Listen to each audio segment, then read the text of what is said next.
what's going on, guys? Welcome back to Lineage Break. My name is Cam. We are here live from PAX East with the Landfest Charity Zone, and we're doing a stream of some Grand Archive. Of course, anyone who knows us, we do a Grand Archive podcast every week. We are big fans of Grand Archive, and when we heard that GA was going to be at PAX, it was right down the road. We wanted to come and teach some new people how to play the game. Hopefully we get some more eyes on this amazing card game. I am here, not with my usual co-host Steve, he couldn't make it today, but I'm here with the beautiful, lovely, hopefully I know what I'm doing, Lineage Break Sean. Hi Sean, how are you? Hi Cam. Look at this setup, by the way, it's crazy. We have our 3 cameras, there's like a top down here. Top down, it's so cool. It's wild. Brought to us by Canon. Brought to us by Canon. They were giving us the sales pitch. The stream is sponsored by Canon. The EOS R8? Dude, I don't know. Like, I assume these are a lot of money. That wasn't part of the sales pitch, but like they are very, very nice. They were like showing off the features. We're like, oh, we can zoom in. The zoom is so good. The zoom is insane. It's actually crazy. So maybe we're investing in some extra cameras in the studio. That's our sugar daddy over there. At least for a top down. Yeah, of course. Awesome. So welcome, Sean. We're here to do some battling. Ironically, here at PAX East, if you are at PAX, you can of course come see the GA booth. They're doing demos all weekend from some of the Weeb staff, which is awesome. They're also did some starter deck events this weekend, and that's why we have the lovely Arisana and Diana starter decks from Alchemical Revolution. And ironically, myself and Sean Cronin are respectively Ari players and Diana players. So our plan for the stream today, we got you for a couple hours to lock in. Our plan is to go over the basics a little bit, play some games with the starter deck so you guys can get a feel for what Grand Archive looks like, what these heroes look like, and then we're going to bump it up a little bit in power level as Sean and I both have our competitive decks with us. And so if you guys want a little bit of a window into what more competitive level GA looks like from some very bad uncompetitive players like Sean and I, you can get that. So Hashtag never day 2. Never day 2. Yeah. We're here doing content for a reason, and it's because we are not at, say, Nationals as happening in SCA this weekend, or in Oceania this weekend. I thought there was something going on. Yeah. I missed my flight. I figured I'd hang out here with you. I had enough points. I just didn't want to go. That's what it is. So I guess before we jump into it, we want to make this stream very approachable for anybody who is new to Grand Archive, that is maybe seeing our channel for the first time, or seeing Grand Archive for the first time. And I think a really good way to do that is to talk a little bit about ourselves so that you guys can get a picture into where we come as far as card games go. These, of course, trading card games have been around forever. This is not our first rodeo, but I think there is a real reason that both Sean and I have stuck to Grand Archive. I basically don't play anything else anymore, and there's a real reason for that. So Sean, where do you come from? How's your card game background? Why are you here playing this anime girl game? So I've been playing Magic since... I'm very old. I'm very old. I'm sure there'll be lots of shots fired on my age. I've been playing Magic since I was 11 or 12, going across the street to the old spare time shop, picking up Magic for the decks. I always enjoyed Magic. I mean, everybody does. Coming into the store that my friend Cameron here facilitates, just seeing the other games. I mean, I've tried other games throughout. Nothing ever really stuck for me. Flesh and Blood I enjoyed.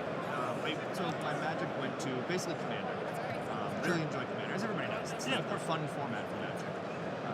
Coming into the store, upgrading my Commander decks, having lots of fun. Cam tuned me into Flesh and Blood. I started with that.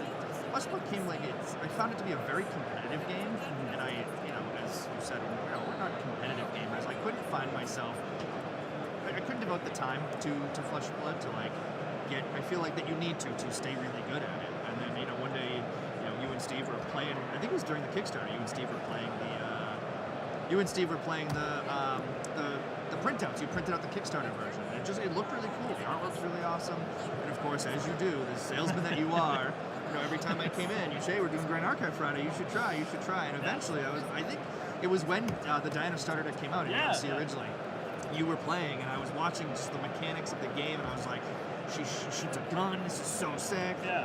Went up to the counter and was like, let me take a Diana deck, and Ref was like, oh, Cam bought the last one. So I think I bought it off of you, and that's how I started. And from there, it's just the cards, the card art, the mechanics of the game, and honestly, the community is a big part of what I enjoy about Grand Archive.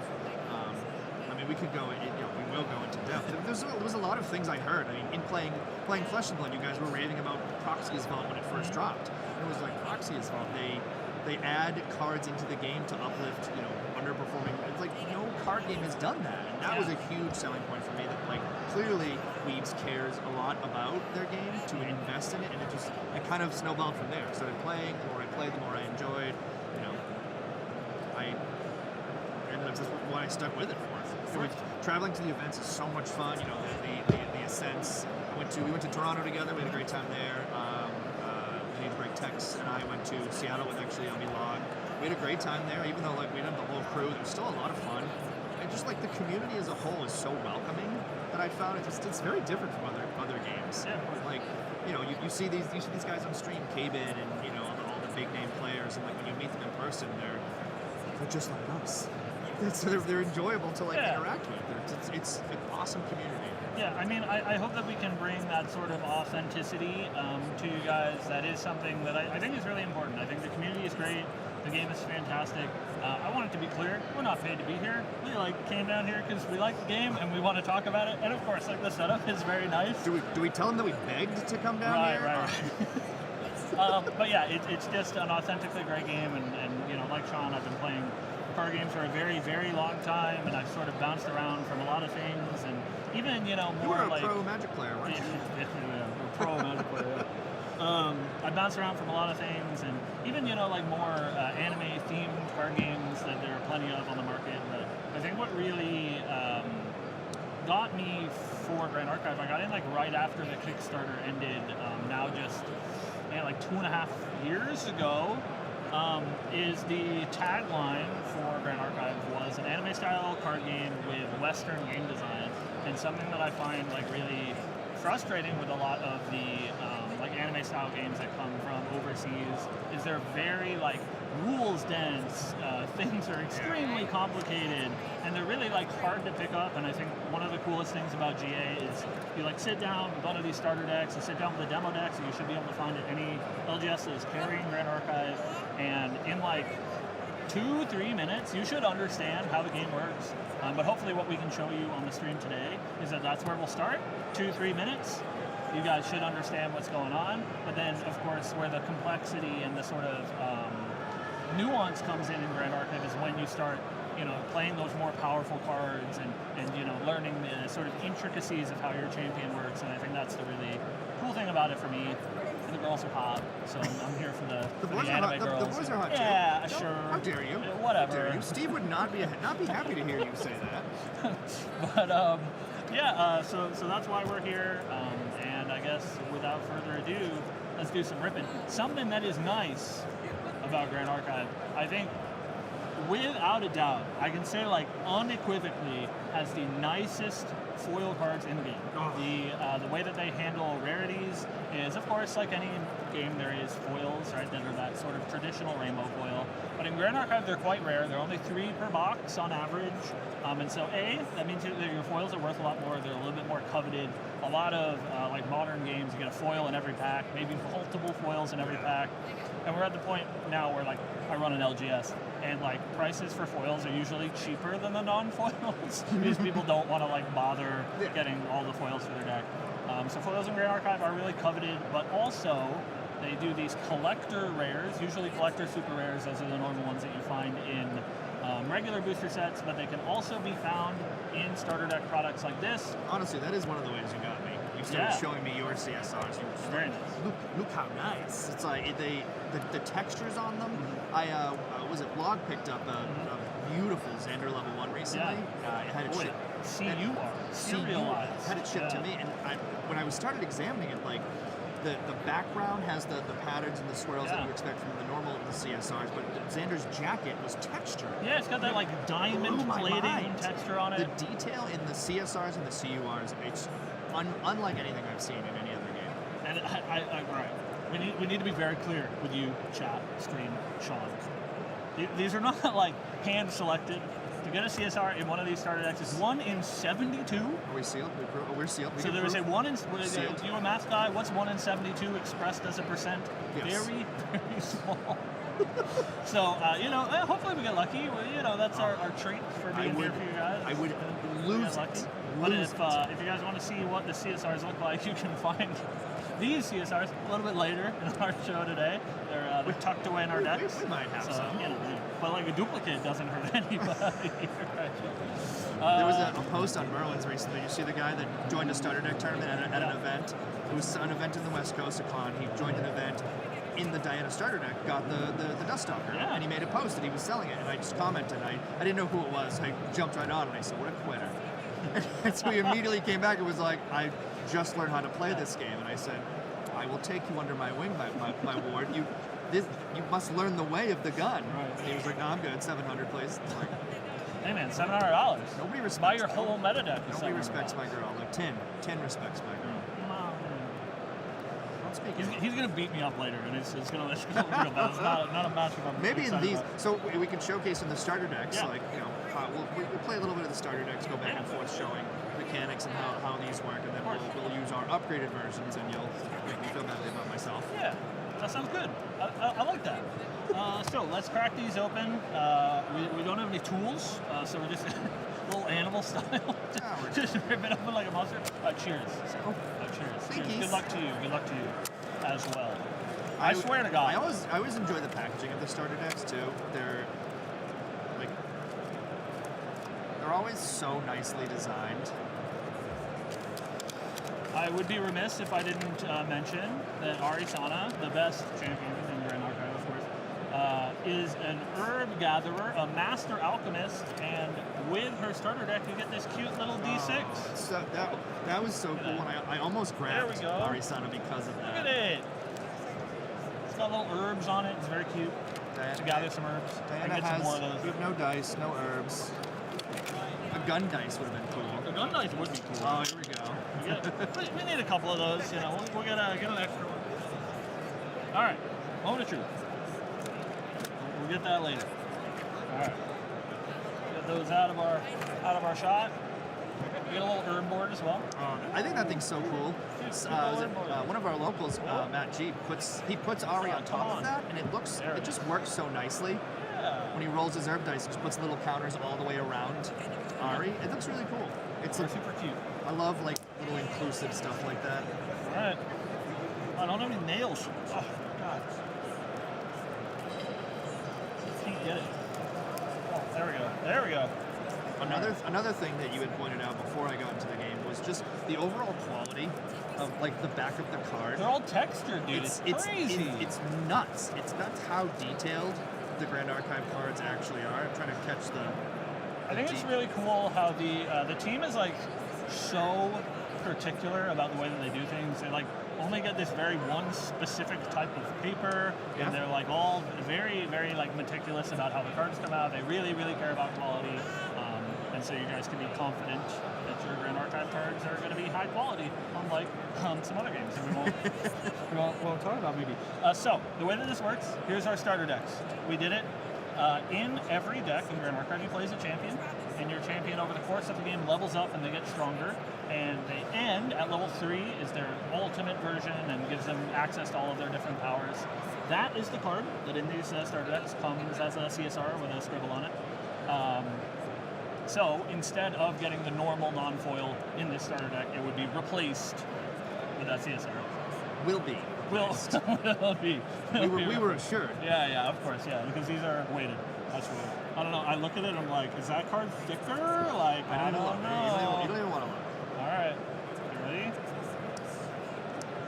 No, I'm not lucky. I'm not lucky. It would have been that one. Well, you can tell that we didn't cheat for the stream. No cheating. No cheating. Okay. You guys will see those later, I promise. No cheating. We did not think about that we're going to play these poor starter decks unsleeved like monsters. That's what everybody was doing yesterday at the starter deck tournament. It hurt me. So, in Grand Archive, I wanted to say that we're going to keep this very demo-friendly and for people that are just getting into the game, but if you are here on the internet, there's lots and lots of great tools for you to learn how to play the game. There's a quick start guide that you can find on the Grand Archive YouTube channel. There's also amazing content creators that make learn to play guides that you can find that are a little bit more comprehensive than me and Sean here yapping for a couple hours. But we'll try to keep this very demo friendly and walk you guys through how the games work. And then once we pull out those more higher powered decks, we'll turn on our gamer mode and start to take things a little bit more seriously, because everything's on the line. We're live here at PAX in the Landfest charity zone, and one of us is going to walk away a winner. The other one is going to walk away like I walk. That's how I'll be walking away from the table. In Grand Archive, you have 2 decks. You have your material deck, as you can see Sean's champions lined up here, but also that's where their equipment comes in, items that they have, weapons that they use, and that goes over here in the lovely zone that says map deck. That's where your champion comes out of. Once a turn, every turn, you get to take something out of your material deck, pay its associated costs, and play that card. And then, of course, you have your main deck, like any other card game, that goes over here. You draw cards like normal. We'll go over a little bit how the resource system works, which is very different. But you guys should find, I think, some things about Grand Archive pretty familiar. As I said a little bit earlier, it is a Western design game. They are from the US, the company that makes it. And so you will see some shades of some of those Western card designs, which I think makes it very approachable for a new player, and especially for a new TCG player that doesn't have the 20 years of baggage that Sean and I have. Yeah, we got baggage. Sean, do you know how to? I'm not a poker player per se. Do you know how to do this thing? I don't know how to. The waterfall. I don't know. How do you do it? You do I tried it yesterday with the demo deck, and I actually bet one of the cards. Something like this. A heart attack. Oh, that's it. You just did it. There we go. I'm not a professional, but I got 62 cards here, and I think I did might that. have. Dude, I just shuffled it up. I think my tokens are separate. So. There are. Is it?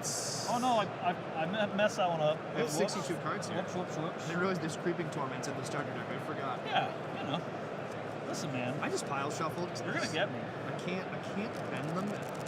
Just think about a world that has there's only 4 Cosmic Bolts in my deck. Oh, I like that world. Something that Sean mentioned earlier, which I think is really cool for our card game devoted, is something the Grand Archive does called Proxia's Vault.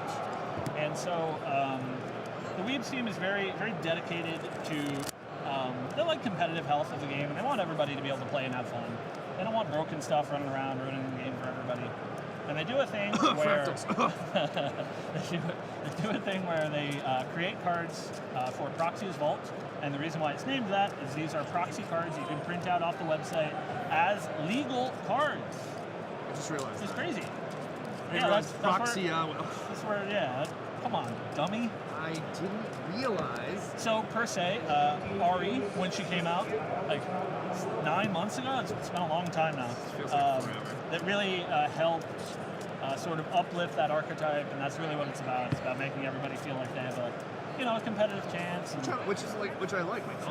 All the new support that Tony got. Right. And the new proxy, the proxy is super helpful. The other thing that got me was I had come in at MRC, so DOA Alter had already come out, right? Yes. And then you would explain, that they reprint the cards, which some other games don't always do. They don't always reprint their cards, and that's what hurts with value. Yeah. And so you had mentioned, when DOA Altered came out, they added cards into the set to also help elevate. So these aren't even proxy cards; these are just cards that they added to a set upon reprint and re-release that elevated more things. And we have MRC Ultra coming out at the end of the month, and it's getting some much needed love. Will it help? You can find that at your LGS May 31st, I believe. The Mercurial Heart Ultra Edition is coming out. The way that Grand Archive does printings, for anybody that's curious about the collector side of the game, is every set is printed as a first edition, a single print run, and that is where you find a lot of these fancy CSR cards.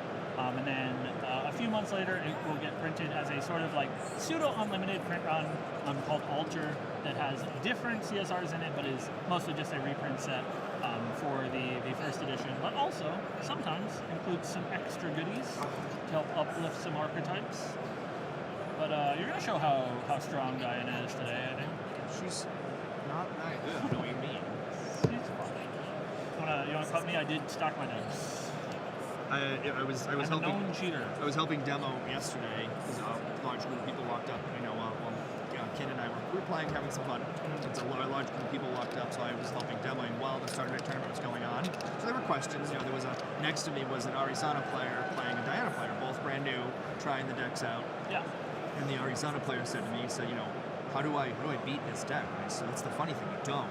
So I just TITs. I kind of gave them some explanations on how the decks worked, and they went on to their next play and were like, that was like just a little explanation. They're like, these are so much fun. It's like the starter decks out of the box have been historically so much fun. Tony looked really cool. Like seeing Tony work in a starter deck, without changing the decks, obviously make them meta. It's awesome that you can just. I think one of the guys went back and picked up 3 more. He was in New York. He said, I'm in New York and there's just nowhere to play it. I'm thinking about starting it at my LGS. He's like, you absolutely should. Of course. He went and picked up some starter decks. He was like, I think what I'll do is I'll sleeve these, bring them back. Yeah. Pay no attention to the man behind the curtain. He said I was going to bring some back and sleeve them and try to get his locals to play. Sure. So maybe growing the scene in New York. I think the Final Turn is the closest thing to New York that has. Yeah, they're in Jersey. Yeah, something of course to recognize, right? I think in 2025 we're in such a trading card game renaissance, and there's so many new games that you can play, so many different ways that people are approaching TCGs, and so if you find that you like a game and if you find that you like Grand Archive, it is so important. Money, whatever, just play the game, tell your friends about it. They're very friendly about giving out demo decks. Every card in the game on the official Grand Archive index that has all the cards on it has a print and play function. You can print out whatever cards you want and play them. Just get into the game and start playing with your friends and your family. Tell your LGS, and that's the best way to support a new burgeoning game. Get in on the ground floor, buy your Alpha Black Lotuses now before they're worth $15 million. The amount of times where, before I had my CSRs that you hammered that, you're like, you got to get them now. Get your Alpha only Black. Go up, man. Get your Alpha Black Lotuses now. And listen, have you looked at those prices lately? I don't know. CSR prices up high. I'm grateful that I got into, Diana and the game when I did. I'm grateful for winning this high roll so that we can finally play the game for some people. Well, that's pretty good. It's pretty good. He's loaded. I'll take it. He's loaded. They are loaded, yeah. I got you the loaded dice. Arizona is all about the loaded dice and the sleight of hand tricks. Never whiffing your glimpses. So I'll go first. Sean, do you know what the starting hand size in Grand Archive is? 7. Well, sometimes. At the start of the game, you must start as somebody. And so we're going to materialize our level 0, and there are 3 basic elements in the game. There's water, wind, and fire. And at the start of the game, you choose one of those elements. That becomes your basic spirit, and basically allows you to play cards that are that element. So this is how they get around sort of like color requirements from a traditional card game sense. As long as your champion has an element, you can play that element. It's pretty simple. But also, this is what dictates what your starting hand size is. You can see it says on there, on enter you draw 7 cards. There are some other spirits in the game that draw less, have some effects to let you see extra cards, stuff like that. So it's a really cool design space to sort of play around with, because starting hand size is not something that most card games even really interact with. That's true. I didn't think of that. So anyways, I'm going to draw 7 cards. I do not draw on my first turn. Oh god, I forgot what this deck was like. Yeah, it's been a minute. It's been a minute since we played. Okay, so there is 2 types of costs in Grand Archive, which is pretty important. There are memory costs and there are reserve costs. So you'll see, if you look at any Grand Archive card, Sean, don't look, that's cheating. Thank you. You'll see in the top here, this is the cost for this card, and you'll see that's a yellow bubble. Those are the costs that you're going to see in all of the cards in your main deck, and what that means is that is a reserve cost. And in order to play a card with a reserve cost, we're going to go with this lovely Foraging Servant. Look at all her hands. She has so many hands to pick up herbs with. We're going to play this Foraging Servant that has a reserve cost of 2. And so to do that, I'm going to reserve from my hand 2 cards. So I'm going to say this one and this one. They're going to go face down into my memory. And so normally, at the start of all of your turns, you take all of the cards in your memory, you just pick them back up. So to play cards in Grand Archive, it doesn't really cost you card advantage, it costs you sort of tempo. These are not going to be able to play all the cards in your hand all at once. But if you look at any of the costs in your material deck, which is your other deck, you'll see that they are a different color. I'm colorblind. I don't know, they're blue or something. They're blue. They're blue. That cost is a memory cost, and in order to pay that, you have to banish at random one card from your memory. So sort of on your turn, you play cards, you put some costs down here, and then to do your powerful stuff like leveling up your champion, playing weapons, stuff like that, you have to banish cards from your memory. So it's that sort of like ebb and flow of keeping cards in your hand and being able to leverage those cards to do more powerful things. Very cool. So, I'm going to play this Foraging Servant. She's a 1/2 ally. I mean, she's going to try to punch Sean in the head eventually. When she comes into play, I gather, which is Arisana's mechanic. Ari, a little bit of a complicated deck in that she has a lot of effects that gather. She's an alchemist. She's an herbalist. Likes to pick all these sorts of different plants to brew them into potions. And so whenever you gather, you can roll this funny little die to see which herb you get. Sort of has her potions. She's got her potion. So I'm going to roll this. And we are going to get a Silver Shine, which that doesn't mean anything to anybody. Thankfully, for RE players, there are D6 symbols on all of the herbs. You don't need the cute little herb dice. But of course, we're here for the cute little herb dice. We're here for the gubbins. That's what. But what this is this is a 3 that I rolled. You can see that here, and I'll bring that up to you guys as well. Get this Silver Shine that you can see has that die symbol on it, so you can just use regular D6s. But it also has that cute little symbol if you want to use the herb die, which is really cool. And so all of these herbs, they have a little effect that you can use them for, like this one sacrifices it to recover 1, which is to gain 1 life, basically. He's going to sacrifice himself.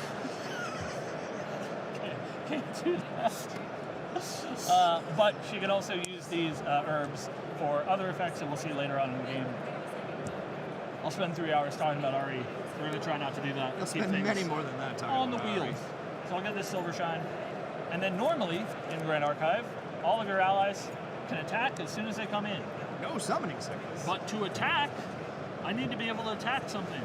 And Sean doesn't have a spirit, he doesn't have a champion, he doesn't have any allies on board. I always like when you say, I don't exist. He doesn't exist yet. And so you guys don't need to listen to him until he exists. But that means this Foraging Servant is just going to hang out. She's going to gather some dope, and I'm going to pass it over to you. There, boss man. What's the additional text on that Foraging Servant mean? It's true. This Foraging Servant also has lots of text. Look how good she is. So that bottom black bubble there says class bonus. And what class bonus means? Pretty simple. If your class matches the class of the card, in this case, Cleric, I gotta keep putting my hand under it, Cleric, you get that additional effect. And said additional effect is floating memory. It says while this is in your graveyard, you can send it to your banish instead of paying a card at random for a memory cost that we talked about a little bit earlier. But that means she has to get into my graveyard, and she's not doing that just yet. I'll help her with that. So I'll play this girl. I'll pass over. And we'll see what's going on. On my turn, I become Spirit of Fire. Again, just like Cam said. The fiery boy. On enter, we draw 7 cards. And also, because Sean is going second, he will draw 1 additional card for the turn. So now, I was curious about this yesterday when I was giving demos. Yeah. I'm materializing my spirit. Yeah. Like, I have no recollection of the first turn. So the draw on the 8, it's not like you draw 7 and then you just put an 8th one down like a lot of people do. You actually draw your 7 and then you draw for time. Yeah, so an interesting part about, rules-wise, about the way, I'm a judge, by the way, hello, the way the Grand Archive works is the first turn for each player, instead of doing your wake-up phase and your materialize and your recollection, which we'll go over next turn, you do a special action to put your spirit into play, and you actually skip all this. I didn't know it was a special action. So you skip all this, you put your spirit into play, and then if you're the second player, which Sean is, he then goes to his draw step, and he draws a card. And you can do that. Then after that, Sean is in his main phase. In his main phase, he can do whatever he wants. And any time that he plays an ally or has a way to attack with his champion, he can go into combat and come back out of that combat, still in his main phase to do whatever he wants. My pile shuffling did not seem to work out. It didn't go so well? You gotta learn how to bridge, my guy. Oh, My cards may be bent, but they are shuffled. We're gonna, so we need to play some cards. Yeah, you gotta put some cards down. We're gonna go ahead and put down put down 2 cards. One of those and one of those. Are they good cards? No, we're gonna backstep. So Diana has a mechanic, which drew me to her. A lot of the Rangers do something called distant. So what happens is a lot of the Rangers have additional text on it, say ranged and a number, and the number is something you would add to your power when you attack. There's lots of cards in Diana and Ranger cards that make you go distant. For instance, here I'm going to target unit becomes distant, then I draw a card. Helpful. That allowed me to place. That allowed me. We're going to have to run this one back. You know what? We probably don't. That's probably just irrelevant. So that's. I'm going to go ahead and pass my turn. I'm going to move to my end step. Cool. Do you have any actions in my end step? No, that's good with me, man. I'll pass my turn. Okay, so as you can see on our turn phases here, since it's past the first turn for each of us, we're gonna play the game like normal. So the first phase in the game is the wake up phase. So anytime that you use something, particularly when allies attack, they rest themselves. And then at the beginning of every turn, you wake up all of the objects that you control that counts your champion, your allies, whatever has rested itself to do any sort of special effect. So we'll do that. All done. After that, we have our materialized phase. Once per turn, you can take 1 card out of your material deck, pay its associated cost, and play it. And so in this case, I'm going to choose to level up. So your champion, as we mentioned at the start of the stream, over the course of the game, will level up and get stronger. You do have to start at level 0, go up to level 1, go up to level 2, in that order. And so we're going to pay 1, which you can see it as a little memory bubble right there underneath Arisana's cost. So to do that, I'm going to randomize these 2 cards in my memory. I'm going to say, Mr. Sean, would you like to choose one of those? At random, this card is going to get banished in order for me to level up into Arisana level 1. And as we did last turn, Arisana says, on enter, she gathers not once, but twice, because she knows what she's doing. So we're going to get a couple of herbs. In this case, it is a 2nd copy of Silvershine and a mana root. I need my dice. Are those dice ready? Perfect. We got a 2nd one of those. Get our pile of herbs. We get a mana root. That's cool. We'll use those later, maybe. I promise. we'll try. All right. So. Is there a cauldron you might want to use them with? All right. We'll go on that. All right, so after our materialized step is our recollection. And in your recollection, you remember all of your memories. And that means taking all of the cards that are put down into your memory and put those back into your hand. We've done that. After that, I will draw a card for turn, then we'll go into our main phase and do all sorts of shenanigans. And it is just that easy. That's it. That's the whole thing. So That's the game. let's play some Grand Archive, right? Let's do it. All right, I'm going to start off by attacking you for a big 1 with this Foraging Servant. That's what we need. Oh, dude, we do need a way to track life totals. That's maybe important. As you can see, we're very prepared on screen. Can you see it anywhere? Yeah, right here. All right, we'll deal 1 whole damage to you, Sean. And as you can see, the life total for each champion is right down there in the bottom. Sean at 15 life, but you can see as you level up, you gain more life. Arisana has 19 whole life to deal with. Oh god, there she is. And so as you level up, you get a little bit stronger. That means you're a little bit harder to kill. So in this game, we count damage counters up, and then once the amount of damage counters that you have meets your champion's life total, you die and lose the game. You die forever. If you die in the game, you die in real life. You get sent to the Shadow Realm. That's what they've told me. That's this game, right? My hand is so bad. All right. Yes. We're gonna look to be productive and do some stuff. I'm going to pay 3 reserve for a Crystalline Distiller. Look at this guy with this huge text box. He does so many things. On enter, if I've brewed a potion this turn, I draw a card into my memory. That's really good. I haven't done that. No potions brewed. So I have this 1 power, 3 life ally, and he's going to deal his 1 power to you. Yes, he has done it. And that's about it. I will pass over to you there, Sean. Okay. So we're gonna hit my wake up phase. Nothing to wake up. We're gonna materialize. I'm gonna go ahead and go to Diana level 1. Go ahead and draw She's a good one. My lovely lady. Woo! Diana has an effect on her that says lineage release, materialize a gun from your material deck. Now again, as Cam mentioned, the material deck very strong. So Diana doesn't get any benefits when she enters like Ari does. Her benefits are used later. We'll see them, I'm sure. We'll see them. So we're gonna go ahead and pay my costs. One of those, please. I'm gonna take this one. This is the best one. That was a good one. We're going to recollect our memories. We will draw. And now we're entered main phase. Riveting gameplay here. I definitely. We're taking it slow, learning how to play the starter decks. Definitely has nothing to do with the very bad hands that we've drawn, or the player skill. No. We'll go ahead and. We could do. Let's do this. He's cooking. I'm gonna go ahead and move to my end step. The actions of my end step. I have no actions in here instead. I will pass turn. All right. I will go ahead, go to my wake up phase, wake up my girl and my distiller here. And I think no better time than the present. If Ari's good at one thing, it's playing the game once she hits level 3. So we're going to try our best to get there. I will materialize this Ari level 2, which much like a level 1, costs 2. That's crazy. That's how math works. 1 plus 2 is... Never mind. Anyways. So I'm going to have you choose 2 of these at random. Your choice. Me. You keep that one. We'll choose these 2. All right. I will banish these 2 cards. Won't worry about those later. And we will get Ari level 2. Ari level 2 says on enter, again, she gathers twice. And so that's pretty good.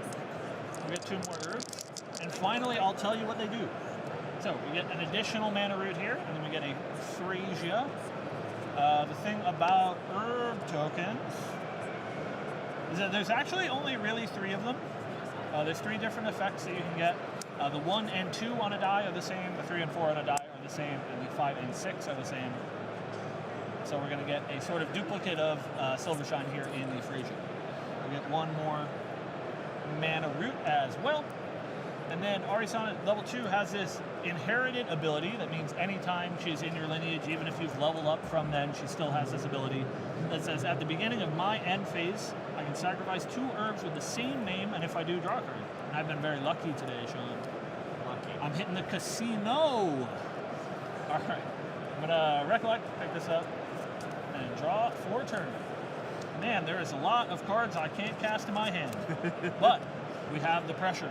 I'd like to attack you for 1. So I'm going to go ahead and do something here. Yes. I'm going to put a card down, and I'm going to play an evasive maneuvers. Our Grand Archive has 2 different kinds of spells, as we can see here. I should say spells. 2 different kinds of cards. So if you look at the bottom corner here, it says fast. We've got fast cards we can play. We have slow cards we can play. Slow cards, much like allies, may only be played on your turn. Fast cards can be played anytime you have opportunity. So I'm going to play this evasive maneuvers that says prevent the next 2 damage will be dealt to target unit this turn. Target Diana. If that unit is a ranger, she becomes distant. She is a ranger. She is now distant. She does not have range, that skill we talked about earlier, so it doesn't really help her at the moment, but she is distant. There's no distant counters here. No. You have a dice? I have dice. I don't know why I said that. He's got it. And something cool about Ranger and the distant mechanic that they sort of revolve around is distant is something that falls off at the end of your own turn. So Sean is going to become distant now, and then if he does have a way to leverage that ability on his turn, he will still be distant until the end of his next turn. So, That's cool. This goes to great. and he'll be preventing 2 damage. So this is coming in from 1. He has 2 prevention on him, and so I will take 1 of those prevention off. And he still has 1 remaining. Sadly for me, all I have is this 1 power ally that's not going to do a whole lot. But I'm going to send a message to Diana, and I'll attack for 1. And it will get prevented, and then I will pass over to you. I do have an effect at the end of my turn, as Arisana. So that effect goes on the stack. Yeah. I'm going to choose to respond to that. Woo. I'm going to go ahead and play another fast spell. This one with floating memory. I'm trying to go to level 2 my next turn. So unfortunately, very riveting gameplay. This is not typically how Diana plays. That's what he always says. That's true. I'm going to go ahead and reposition. Target unit becomes distant.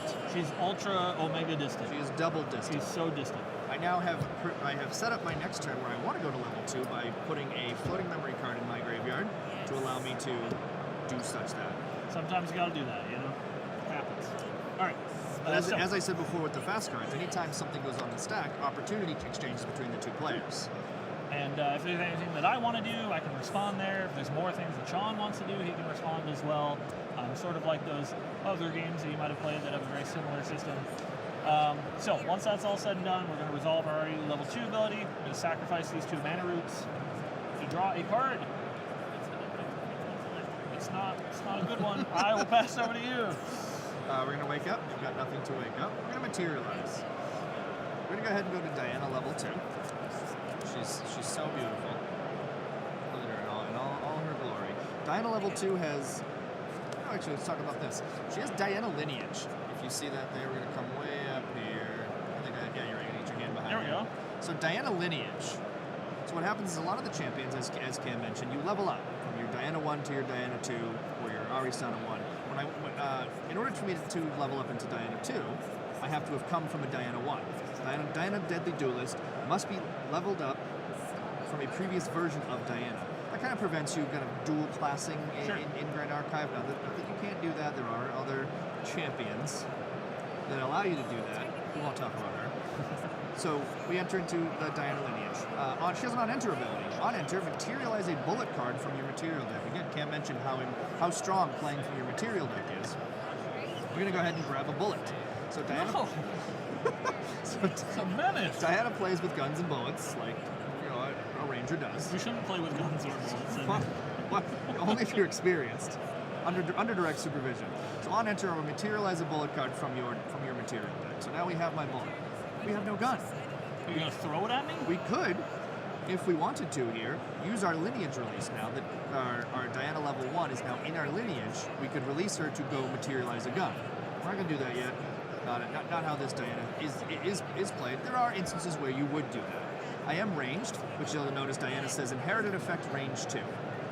Meaning for the rest of the game, no matter what level of Diana I am, I have an inherited effect that I am range 2. So this distant that I made myself last turn that lasts until the end of this turn, all of my attacks would get +2 damage. It's a lot. Crazy. Kind of what I think makes Rangers so fun. It's like a give and a take. So it takes a little bit extra step to get there, but there's a payoff to it. Sure. We unfortunately are going to be able to utilize range 2 as we do not have a gun. We're going to recollect. We're going to pick up our memory, and we'll go ahead and draw. Maybe we won't get anything that we can play for this riveting gameplay. I got a sick play next turn, Sean. It's going to go crazy. Your mind's going to be exploding. I guarantee it. Once we get into the level 3 gameplay, I assure you this will be a exciting. lot more fun. We'll shuffle better for a second game. There will be more interaction. I'm going to go ahead and pass my turn, as Diana usually does until she gets to level 3. Riveting stuff. All right. We didn't think about our gameplay when we picked our thematic starter decks. You gotta do it for the one that you love. I assure you, I watched everybody playing the starter deck demo yesterday, and I mean they were enjoying themselves. They had shuffled their decks properly, and it was back and forth. They were, Diana was playing allies. The Arisana was using her counter magic to kind of prevent dying. It was more riveting game. All right. So I'm gonna wake up everybody. I'm going to materialize a card. My card of choice is going to be the Necklace of Foresight. It says it costs 1, but you'll notice here it has class bonus. If I'm a cleric, which I am, it costs 1 less, which is free. So I'm going to play this, it'll be free. And at some point later, I can banish this to Glimpse 4. What Glimpse 4 is, you look at that number of cards, in this case 4. You can put any of those cards on top or on the bottom, your choice. And there's some cool stuff that Arisana can do with that later that might matter. All right, so after that I'm going to recollect. I have no cards in my memory, so I'll pick up those no cards. Then I will draw a card for turn. What we got? All right, we're getting something going here. I'm going to start with a very riveting attack for 1. To you, Sean. You're never going to believe this. I'm not going to believe it. We're never going to believe this. I'm going to go ahead and evasive maneuvers again. I don't think you shuffled very well. I'm seeing a problem here. We're gonna put 2 prevention on us again. We're gonna slow it down. We're gonna need some level 3 gameplay to jazz this up a bit. That is fine with me. You will prevent that 1 damage from this Foraging Servant. Here's where your mind's gonna get blown. I promise. Are you gonna dungeon guide? No, I wish. It goes so crazy. All right. I'm going to put 2 cards down. I'm going to play a hypothermia that says target rested ally gets -4 life until end of turn. And you might be wondering, chat, folks at home, surely you use this to kill your opponent's allies? I'm wondering. That's its intended purpose. However, I think this little robot has done her job for the day. She has We're going to put her into a very cold nap. Target our foraging servant as she is rested. She'll get -4 life, and when she does, she will die. I'm so sorry to do it to you, but the cool thing about foraging servant, she does have that floating memory mechanic, which will help me maybe level up next turn. So we're going to do that. She's going to go to our graveyard after that very sad turn. We're going to go to the end of our turn, but I have an Arisana trigger that I'd like to resolve. So. Like to respond? Okay. Let's go ahead and put these 2 down. We're going to backstab. We're going to get extra distant again. We're going to draw a card. Very, very distant. Using that to draw a card, but also to put 3 cards into his memory. Very smart.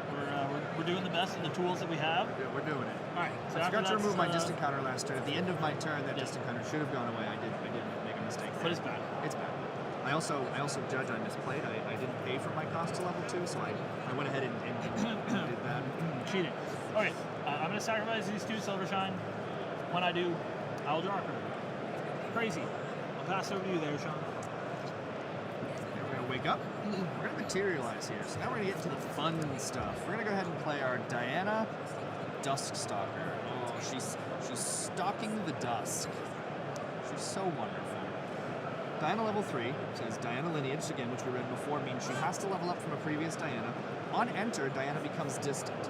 You don't really need to jump through all the hoops that I did with my, the improper play here to. When Diana level 3 enters, she becomes distant. Now, if you'll notice the way Diana works, is all of her lineage helps you for your game plan if you're level 3. We can lineage release to get a gun. Our level 2 got us our bullet, and our level 3 makes us distant, which, then it turns on our range too. Diana has some more text here. It's the level 3 is where all the power in Grand Archive, I should say all of. A lot of the power comes in level 3. Because it takes a little while to get there. There's some really cool effects. Diana level 3 says, on champion hit, generate a Creeping Torment card and put it onto the bottom of the hit champion's lineage. To generate, add that card from outside the game. That's pretty cool. We have our deck here, our extra cards here to create our Creeping Torments. A little higher. Creeping Torment has some interesting effects on it. On enter, we put the Creeping Torment on the bottom of target champion's lineage, which would be my opponent. No. Inherited effect. So whenever you draw your second card each turn, deal 2 unpreventable damage to this object. So whenever you would draw any card after your first, which is very powerful in card games, you would then take damage. It's a punishment for drawing, if you will. So we're going to pay our cost. We're going to lose these 3 cards. So what Diana does is she, as we can see, we're in positions, we're very poorly shuffled.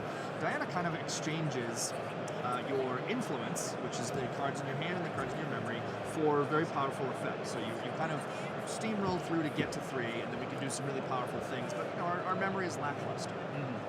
So now we've materialized. We're going to draw. So here's what we're going to do now. We're going to go ahead and do those things. So we're going to lineage release. Lineage release to go get a gun. Cameron, you have opportunity? No, that's fine with me. No actions. He knows what's coming. Go ahead and pop that there. So we're going to materialize a gun. Mistakes have already been made. You have a gun in there? I do. I know what's going on. We're gonna go ahead and get we'll get quick draw piercer if mistakes were made.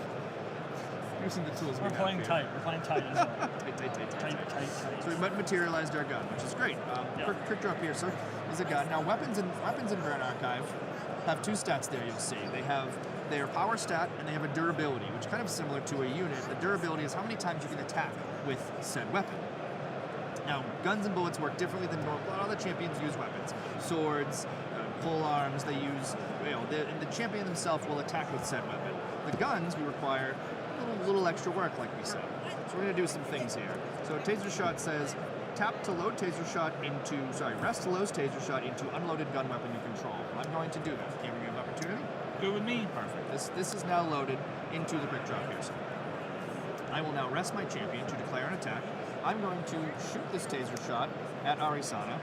We'll add now, with guns, we add things up. We've got one for the bullet, we have one for the quick draw piercer, and because we have this inherited effect range 2, that's an attack that's going to come in for 4. We're doing the first damage of the game. We're doing it. Shooting your champion for 4 damage. I got nothing. Okay, here. 4 damage for me. 1, 2, 3, 4. So now we're going to have some things are going to go onto the stack here. We're going to give Cameron a Creeping Torment, which will go into your lineage. Thank you. I'll put it in my lineage. Taser Shot has an effect here, a very fair and balanced effect. Wink, wink. Taser Shot says, on champion hit until the beginning of your next turn, whenever the hit champion would level up, deal 4 unpreventable damage to them. So see, you're kind of getting how Diana works. So you are also tased. Don't tase me, bro. We'll give you this little counter to signify that you are tased. You know, if you guys had like a bully in high school or something, those are the types of people that play Diana. They don't like fun, and they hate when anyone else has fun. So, because we've fired our gun, that durability we talked about was how many times we can shoot that gun. So this will go down to 1. So there's 1 durability left on my quick draw piercer. That is all Diana has done with her turn. I'm going to move to my end phase. I am no longer distant. All right. Anything you'd like to do? Well, no, that's good with me. I'm good for my turn if you are. So, I am under that taser shot of a feeling that is so very familiar to me, but unfortunately, sort of the way the cookie crumbles is I kind of have to level up anyway. So I let Sean sort of just bully me a little bit. I'm going to choose to level up to Arisana level 3. That is going to cost 3. I do have 1 floating memory from that poor robot that we unceremoniously froze last turn. And I have these 2 cards in my memory that would be chosen at random, but there's only 2 of them. Will also go away. So, a few things I want to talk about. A, when you level up to your level 3, you can see beautiful Arisana here. Whoa!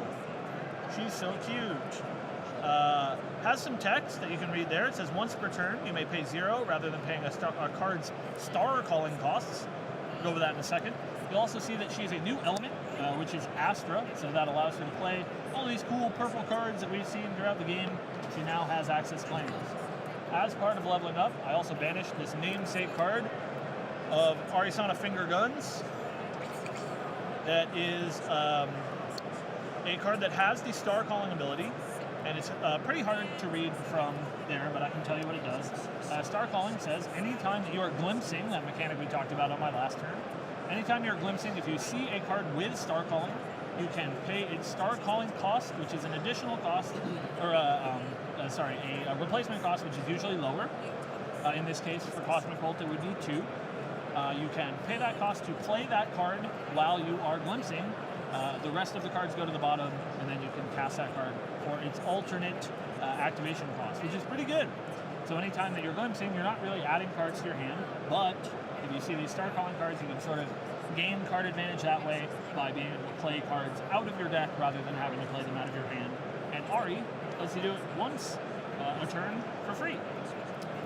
Cosmic Bolt is a very important one, not so much for this game, but for later. And it says, deal 4 damage to target unit, plus an additional 2 damage for each copy of Cosmic Bolt that is either in your graveyard or in your bench. So I'm going to leave it right here in case we see some others later. Going to make those a little bit more powerful. So, when I level up, I am tased, which means I will take 4 unpreventable damage. I'll take. Here you go. And any turn now, when I draw my second card for turn, I will take that damage from Creeping Torment as well. But for now, we're just going to recollect, draw 1 card per turn, and then probably draw some more cards as well, but that's fine. I'm going to start off with a very powerful Scry the Skies.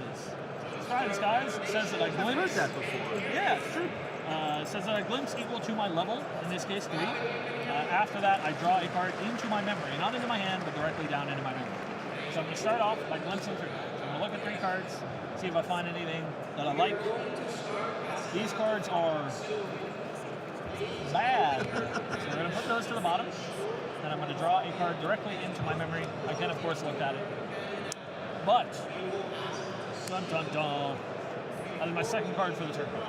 So I will take 2 unpreventable damage. and I haven't really got anywhere. But you know what? We keep Persevere. digging. I'm gonna crack this necklace of foresight with a glimpse 4. See if we find some other fancy stuff to cast. Man, there's good cards in here somewhere. I will keep none of these. Put those to the bottom. That's how you shuffle. But hey, I'll tell you for one. Oh! It's broken. He's gonna die. After that, I'll just pass over to you there, good sir. In your end step, Yes, sir. I have things I'd like to do. I'm going to put these 2 cards down. I'm going to max step. I swear to God, how many of those are you playing? Feels like 6. This guy's cheating. We're going to go ahead and back step. We're going to become distant, and we're going to draw a card. Yeah. It does not bode well for me. No, it does not. So now we're going to go to my turn. We're going to wake up. Yeah. We're going to materialize. Now, the Diana play, once you've got your gun, you just we materialize a bullet every turn, because we want to keep shooting that gun. So go ahead and grab a different bullet this time. So we no longer need to tase poor Arisana. She is no longer going to level up. So we're going to grab our plated bullet. I'm gonna shoot her with old-fashioned bullets. An old-fashioned. No tasers. An Now we're going old-fashioned. for the kill shot. We're going to recollect. And we're going to draw. So, I've always wanted to play this card. Yeah. Now's the time. No better time than the present. That's a slow. No, we won't do that. No, we will. I've always wanted to play this card, Diana. I don't know if Trent's watching. He'll appreciate this. We're gonna go ahead and play Supply Drone. Oh, I love him, Bullet Buddy. Supply Drone, Bullet Buddy. Supply Drone is a 0/4, which makes him a little difficult to kill. And what he says, class bonus, which is Ranger, is the beginning of my recollection.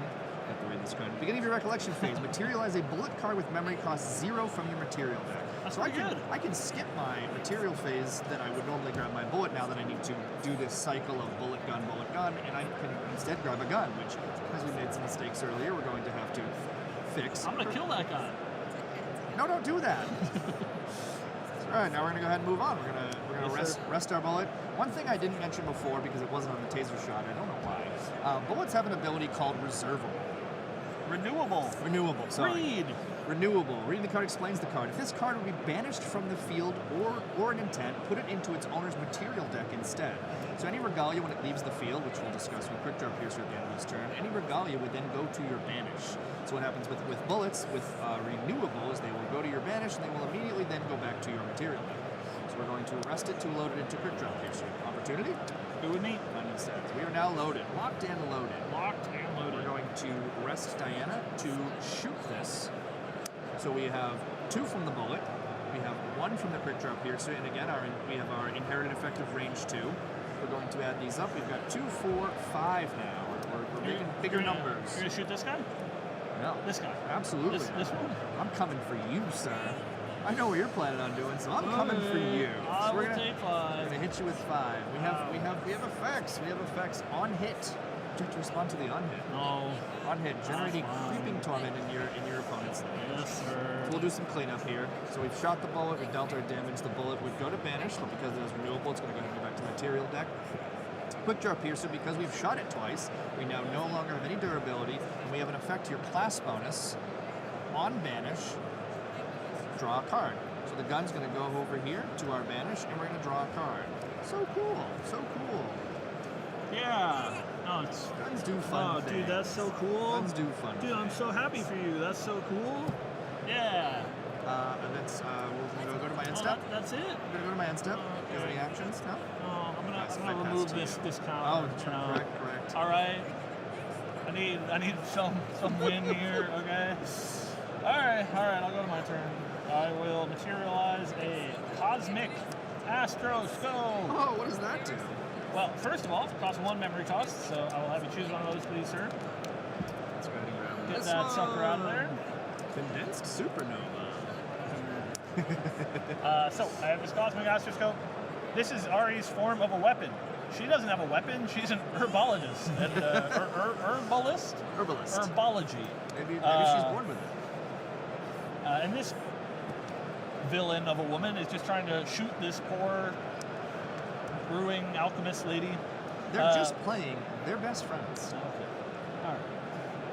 Or they're roommates? I think they're roommates. They're roommates, that's what I've heard. So, Cosmic Gastroscope. Roommates? You can rest to glimpse 3, so it gives me a little bit of ability to repeatedly do that glimpse effect to hopefully find some of those star calling cards, which I'm sure they put in the deck, and I will find eventually. So, I will materialize this. Something that's cool about Grand Archive is that before you pick up all of your cards in your recollection step, you do have opportunity that we've talked about a couple of times to do anything that is at fast speed. And anything that is an activated ability that does not say otherwise is considered to be fast speed. So, in my recollection, I'm going to activate this Cosmic Astroscope to Glimpse 3. Is that good with you, Sean? Works for me. Alright, I'll Glimpse 3, we'll find something good. Ooh, we did! Alright, while I'm glimpsing, I'm going to show you this Comet Fall. So, while I'm looking at this card, I'm going to put the rest of the cards down to the bottom. I'm going to use that Arisana ability to make this free, and I will play this Comet Fall, which says, deal 4 damage to all non-Astra units. And it looks to me, Sean, that you are not an Astra unit. I'm not an This Astra. guy is not an Astra unit. This guy is not an Astra unit. So I'll deal 4 damage to all of those Oh, my bullet buddy. dudes. To hopefully make your life a little bit harder. It won't. All right. I'm going to recollect. I'm going to draw for turn. They made this deck quite good. Yeah, I bet. But I am, as they say, the greatest to ever do it. Best Arisana player in I've the heard world. That. I've heard that. No arguments. I've None of heard those that. people that like win events. And Me? having faced it many times, I can confirm the greatest to ever do it. That's what they call me. All right, I will pass over to you, Sean. Please don't kill me. I beg you. We're going to wake up. We're going to materialize. We're going to go ahead and grab this super fancy Umbra gun. Sure. So we're not able to grab this until we are level 3 because it is an Umbra. You see it has some interesting text there. Again, the level 3 stuff does have cool effects. Whenever Shadow's Twin becomes loaded, it gets +2 until end of turn. So when we load bullets into it, we deal more damage. Class bonus, whenever an attack using this weapon triggers an on-hit ability, that ability is triggered an additional time.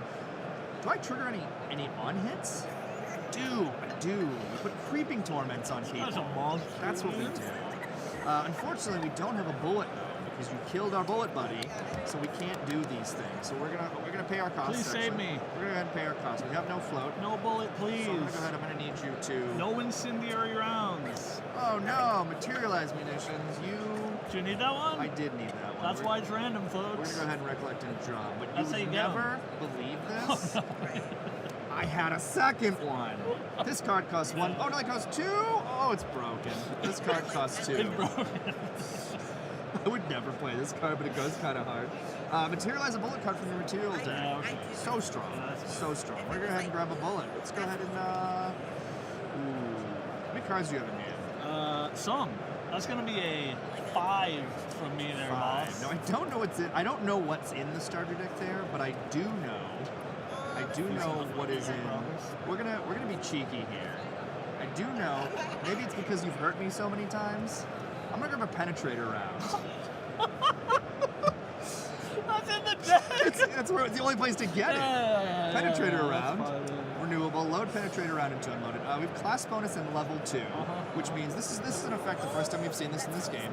So I have to meet both of these conditions. I have to be class bonus ranger, and I also have to be level 2 plus. And we say on attack, this attack gains combat damage dealt by this attack is unpreventable.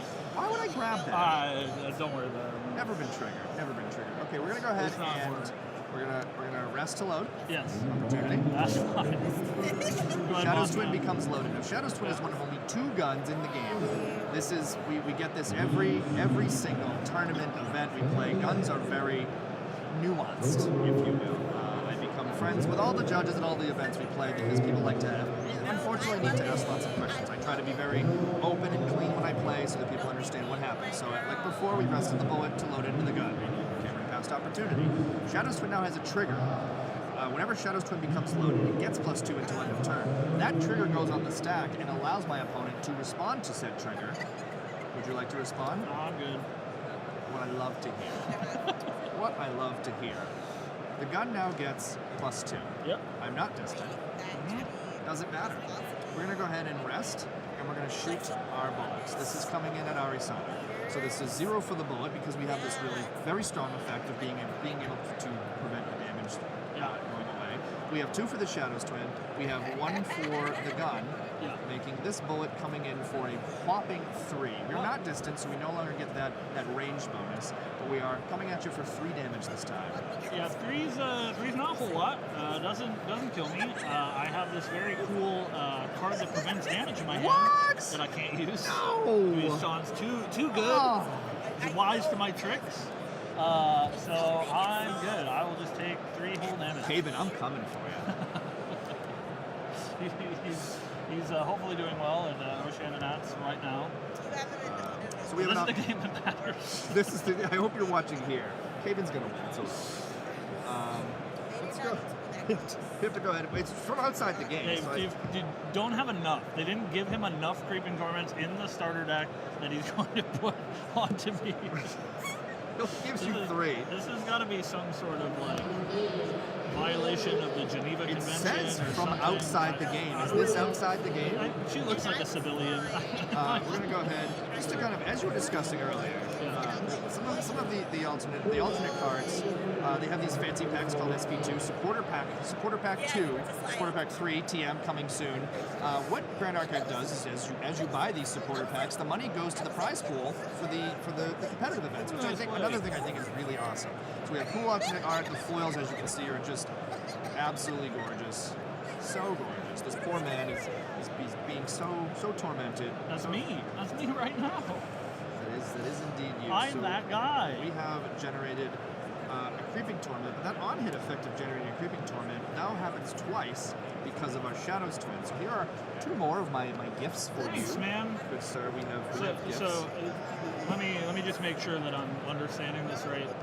If I ever draw 2 cards on any turn, mine or yours, I take 8 damage. Is that right? That seems pretty good. I feel like that's pretty good. Yeah. Do you need to draw it all? I wouldn't worry about it. All right. I wouldn't worry about it. So that's all I've got. All right. Well, I do have one final trick up my sleeve before this man unceremoniously puts me to sleep. At the end of your turn, I do have an action I would like to play. It is this Stream of Consciousness. Ooh. That is What not does that do? super good here, but we're gonna do it. It has so much text. Class bonus and memory 4+. If I have 4 cards in my memory, I don't. I get to glimpse 3. That's so good. I can't. But it also says draw a card into memory, and hopefully I draw a card that's good. So that's our okay. That's our plan. Okay, I will go to my turn there, Mr. Sean. Why are these like this? Alright. I'm gonna get a prototype staff that also has class bonus memory 4+. If I meet those conditions, I get +1 level, which is pretty cool. And then if I'm level 4, I can rest this and put a card from my hand onto the bottom of my deck and draw a card into my memory to sort of smooth out those draws a little bit. We're not going to do that because it will kill me. But in our recollection, before we pick up our cards, I will glimpse 3 and hopefully find something that's good. That counts. That counts as pretty good. Yeah. I will reveal this Ari Finger Guns to you. She's doing the thing. So this has Star Calling for 2. I will choose to pay that 2 instead of using Ari's ability. I'll pay 2. And this says deal 4 damage to target unit. It's going to be you, sir. +2 for each Cosmic Bolt that is either in my graveyard or in my Vanish, which is 1. So this is going to be for 6. 6 is a big number. Is that covered? All right, after that I will recollect. We're going to draw a heater.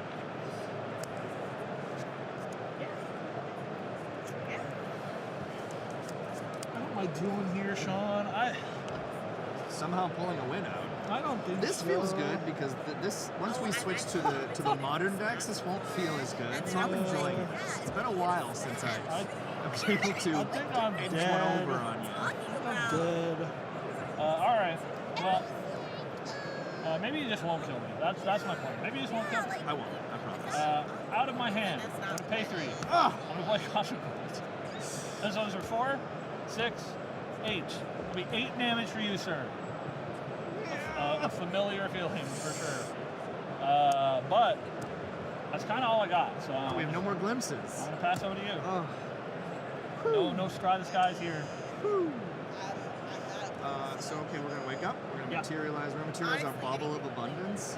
It's not the starter deck. No, of course not. He's gonna shoot me. You're a ranger. Shoot me. One of my favorite things about Diana is as most rangers you'd assume would do is playing with your meat. How did you do that? Your food. Playing with your food. Playing with your food. We're gonna recollect. we're gonna draw. An archive carries a age 13 plus rating. So. Freudian slip there. So you do 25 is what we need to deal you damage. All right. 7 more damage. I do have this one Frasier in play that says recover 1. That's a fan. So I have 8 life. Staring at you. We could 8 life. In fact. we could do this. We're gonna pay 1. We're gonna play this incendiary shot. Okay. So incendiary shot. So Diana also has the ability to play some main deck bullets they're much stronger than your material deck bullets. This has an on hit deal 2 damage to the hit unit, which, as we mentioned with our Shadow's Twin, that on hit effect would trigger twice. It would deal 4 damage to the hit unit. We're gonna go ahead and we're gonna rest to load this. We have a Shadow's Twin trigger. Yeah. Okay. So when Shadow's Twin becomes loaded, we're gonna go ahead and it gets 2 plus the 1 is the 3. We're going to rest Diana. We're going to shoot this. This is going to come in for 2 for the bullet, plus the 3 on the gun. This is going to come in for a whopping 5. On hit, 4 more. That's a big number. I would like to sacrifice this Frasier to recover 1 life to keep me safe, because I definitely know how to do math. Okay. I will pass opportunity after that. I feel like now you're playing With fire? with I'll take 5. Okay. The on hit effect. Yeah. Do you have any response to the on hit? No. Oh, I do. I'm going to pay 1, and I'm going to play Umbral Tide. This is monster. This is a monster. It's a demo game. Let me die. Umbral Tide. What Umbral Tide says, it costs 5. This card costs 1 less to activate for each curse card in your champion's lineage, of which you have 4. Yeah. So we paid 1 for that. Each player draws 2 cards into their memory, then deal 4 damage to each champion controlled by players with 6 or more cards in their memory. So we're both going to draw 2 into our memory. Do I have to? 1. Do you have anything you can use for opportunity? No, that's fine. So on that second card now, we have some things that entered the stack. We have some Creeping Torment triggers. 1, 2, 3, 4, 5, 6, 7, 8.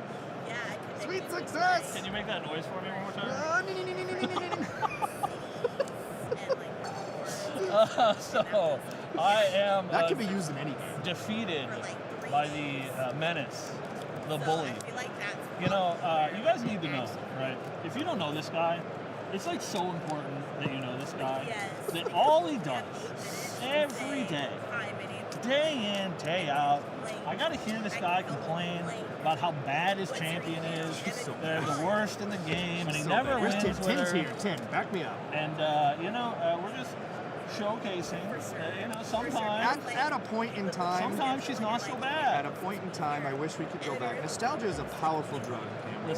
I wish we could go back to a simpler time when Diana took away your agency. For all of you prospective Diana players, don't listen to this man. She does not play like this. Don't listen to this man.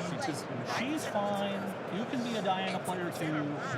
You can complain less. All right. That one was pretty long. I'm going for like hour 20. Well, you know what we haven't talked about? The reason we're here. And why is that, Sean?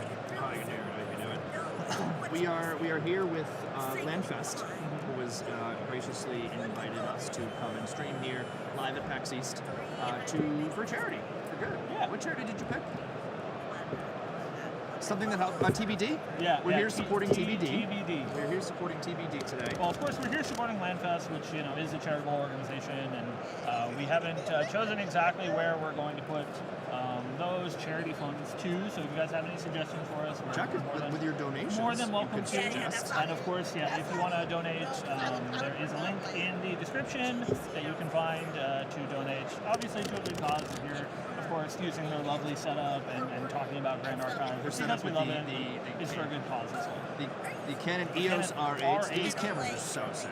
I'm gonna. Hopefully, they're not listening. We're just like we're gonna unhook them and There's run an extra off one after here this. that they're not using. They don't need it. It was, but it was we were graciously asked to come and talk about the game and Yeah. showcase it and get people interested. Clearly, they've picked some people that have an interest in the game. Yeah, a little bit. But we're here hoping to raise some money for charity. Yeah. So I think we set the goal at 200. Yeah, a modest $200 very- to get those wallets out, chat. very- For a good cause. Make us look good, you know. Show them that here at LandFest that the Grand Archive community cares. Give them enough money that they'll be like less mad when we steal all their cameras. Try to soften the blow for us. But what I was gonna say is it's been about an hour 20, so we don't want to keep everybody too long. And so, Sean, how do you feel about giving me a fighting chance? Maybe upping the power level a little bit, pulling out some fancy stuff, showing the people what they're waiting for, the grudge match. Talk about our fancy stuff. Yeah. So, as we said at the beginning of the stream, Sean and I, ironically, are an Arisana player and a Diana player, respectively, that are a little bit too loose with our money. Morals. And there is some really, really nice collector's cards in Grand Archive, and maybe we've gone a little overboard.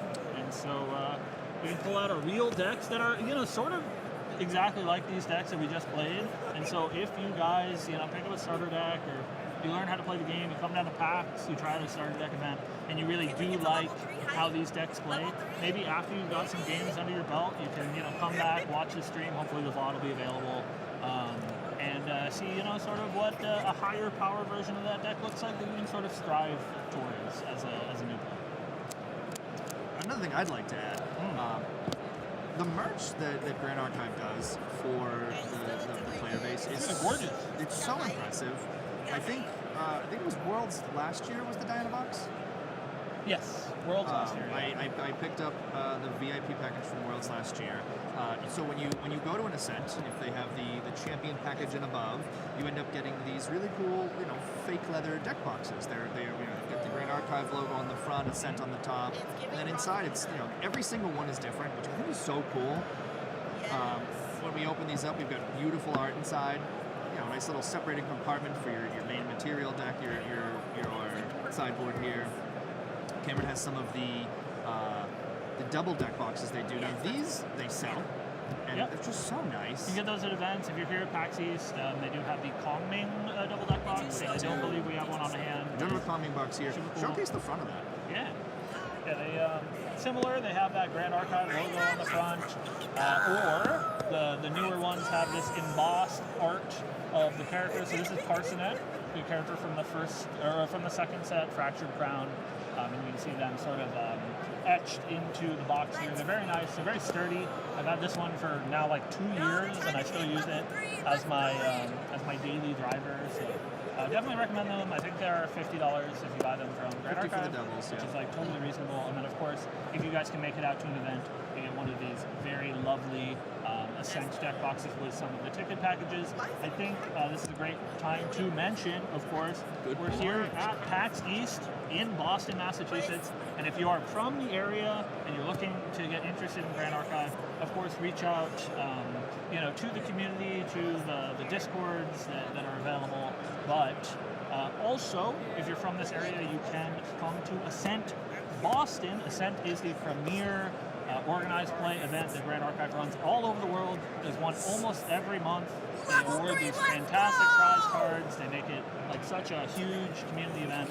And there is one coming to Boston at the end of August. August 23rd, I believe? 23rd, I believe, yeah. 23rd through the 25th is going to be the weekend for So excited. Ascent Boston. Those tickets are still available. You can find those on the Grand Archive website, which is gatcb.com. We're going to show West Coast how East Coast parties. Amen. We're going to. The only charity we know. What are you thinking? those West Coast guys get too much.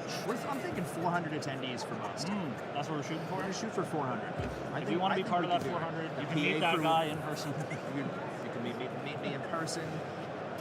LB Cam will be there. LB Steve, the whole LB crew will be there. We're all fellows of sorts. Yeah, we're all local, so we hope to see you there. It's gonna be super Pennsylvania awesome. locals will all surely be there. Yeah. All of our friends that come up for all of our regionals will be there. And the really cool part about Grand Archive being such a small and tight-knit community, because the game is so new, it's only been out for 2 years, is that when you go to these sort of big community events, you'll see, all of the top players will make the travel out, and you get to see the absolute highest competitive level of Grand Archive, as well as just being a great way to meet the community.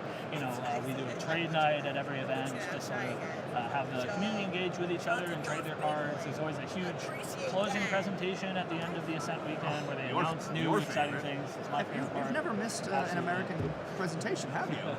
Just one or two, but So, anyways, without further ado, let's take a look at what we're working with. Maybe you guys will see some familiar cards from those starter decks, and really, especially for these decks in particular, it's a great jumping off point to just jump into one of these starter events at a con near you. Even if it is in PAX, you can find GA at most of the cons across the U.S., some abroad as well. So keep an eye out for us. Do a little show and tell first. Yeah, let's do some show and tell. So we've got in SP2, there's promos that come in each one of the boxes. They're, artist promos or artist proofs, I think we call them.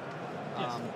So my favorite ones are the spirits, because the spirits are the one thing that you can't get fancy in this game unless you're really good. Unless you're really, really good. So I'll never have one. So we've got these. They come out with these blank tokens that you can have. I had the wonderful and beautiful Hanchu. Oh, there we go. Wonderful and beautiful, incredibly talented Hanchu. Draw me a Spirit of Fire Diana here. She signed it. It's so cute. So gorgeous. What about you? What do you have for a spirit over there? What a bully, dude. I'm in sort of a transitional period with the material deck.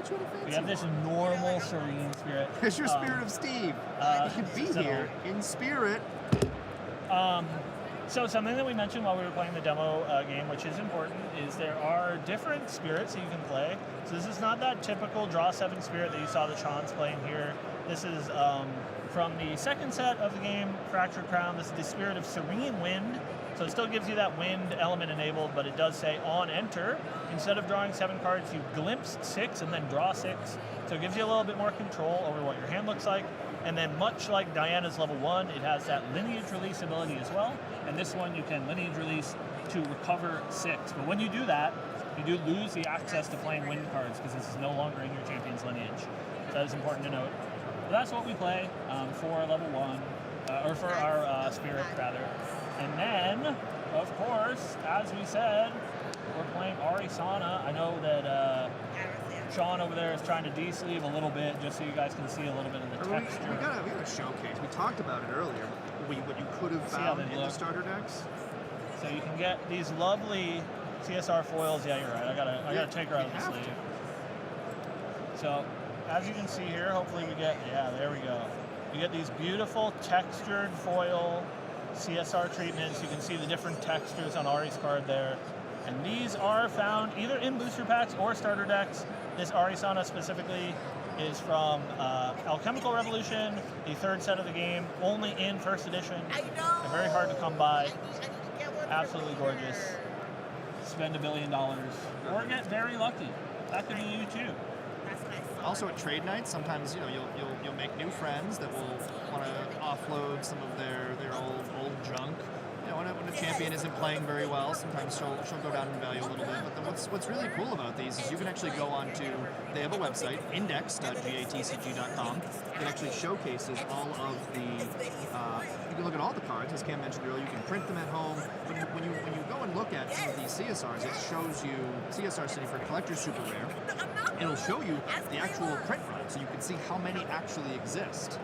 Are we doing our Bs here? Very nice. I think by far the best foil treatment of any game that I've ever played.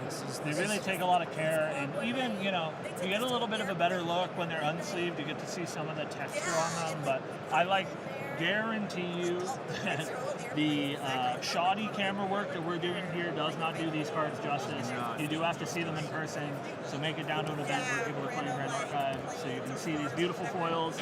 If you're a foil person, it is definitely the place to be, I think.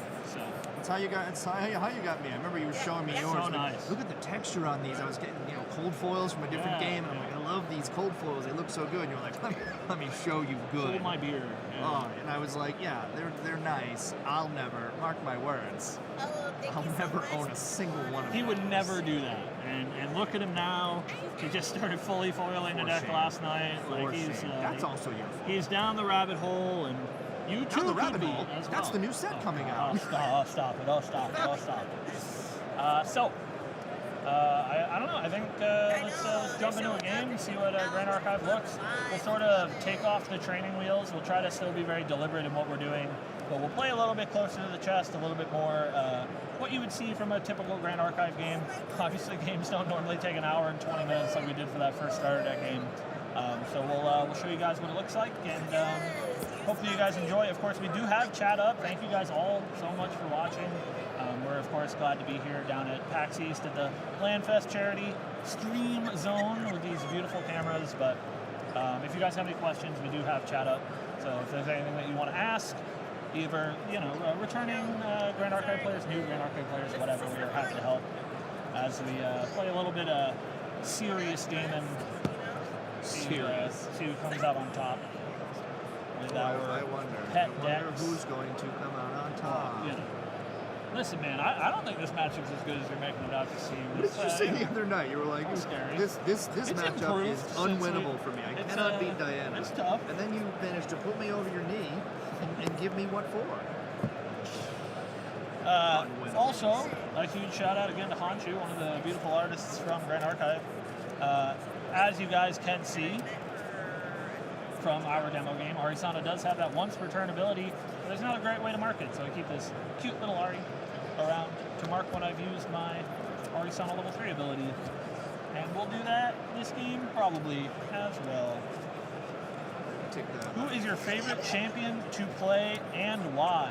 I think one of the really cool things about GA is that sort of like Commander in Magic or Flesh and Blood or some of the anime games like Shadowverse, Vanguard, all of these trading card games have this like association with your champion, and Grand Archive is the same way. You really I find that people sort of lock themselves into an archetype or into a champion specifically because there's just so much cool flavor about how the champions work, and there's sort of insular mechanics that are just for them and not for anybody else. And so I think it's a really great game for that where you can sort of identify with somebody. Sean and I, obviously, myself being an Arisana player, I am so devout to my girl. I'm wearing my shirt and everything. I'm hoping in Boston. Whatever. I'm hoping in Boston we get Diana actually getting, because she's so bad. They printed her a whole new lineage in DTR, and she's not terrible. We're getting another cool thing is the lore, which you might know a thing or two about. Channel talks about lore from time to time. The lore is also what I really enjoy. Shout out to Belle, doing an unbelievable job. Of course. I know Belle works for Reach of the Shore, writing some unbelievable lore. So when a champion is chosen by the Grand Archive to go and fix an issue, something's going to happen. The champions sent down to a world where they tap into the local ley lines, and that's how we get our level 3 powers. Yeah.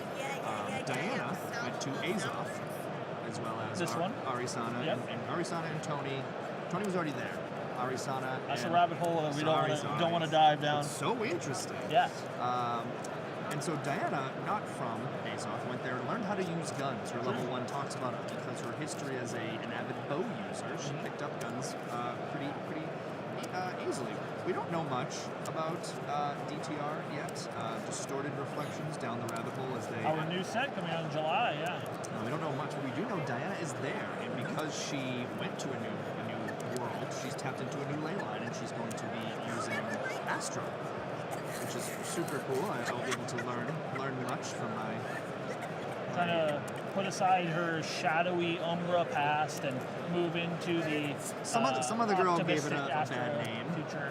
Another spooky, shadowy girl kind of like gave a bad name for Umbra. But what Grandpa meant to say is I like to play Arisana. I like Wind Arisana specifically.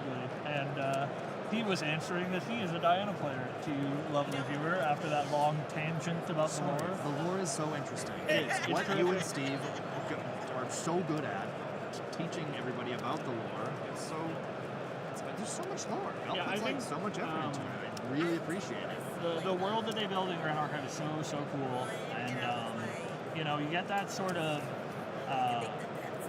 diversity in the worlds that they travel to, but like at the heart of it all is like a really character-driven story, which I think is really awesome. And, lets you like I invest said, really in like the champions. Yeah, allows you to invest in a champion exactly, and so we find that a lot. Yeah, to come full circle. So yeah, we're playing our favorites today, and hopefully that will be expressed in this gameplay, at least. Very cool.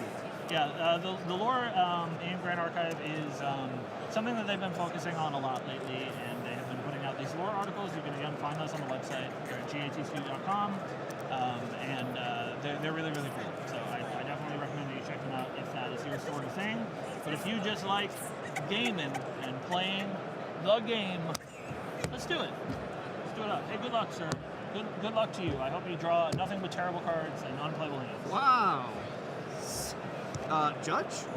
That's me. I Yeah. believe that is intimidation, rudeness. I don't know. Would you like to high roll or low roll, Sean? There's only one die. I got two. Oh, sorry. Did my sleight of hand? That's high roll. That's high roll. As most players do. 12. So 7 is like kind of like a 12. Seven is the statistical average. Oh, you're such a nerd. Nice. So is numbers. I like numbers. They make me I laugh. like the cartoons. They make me laugh. Ooh, okay, all right. Do your worst. Broken. Good luck to you, Get sir. our life total back up. Messages from Conduct infraction. Amen.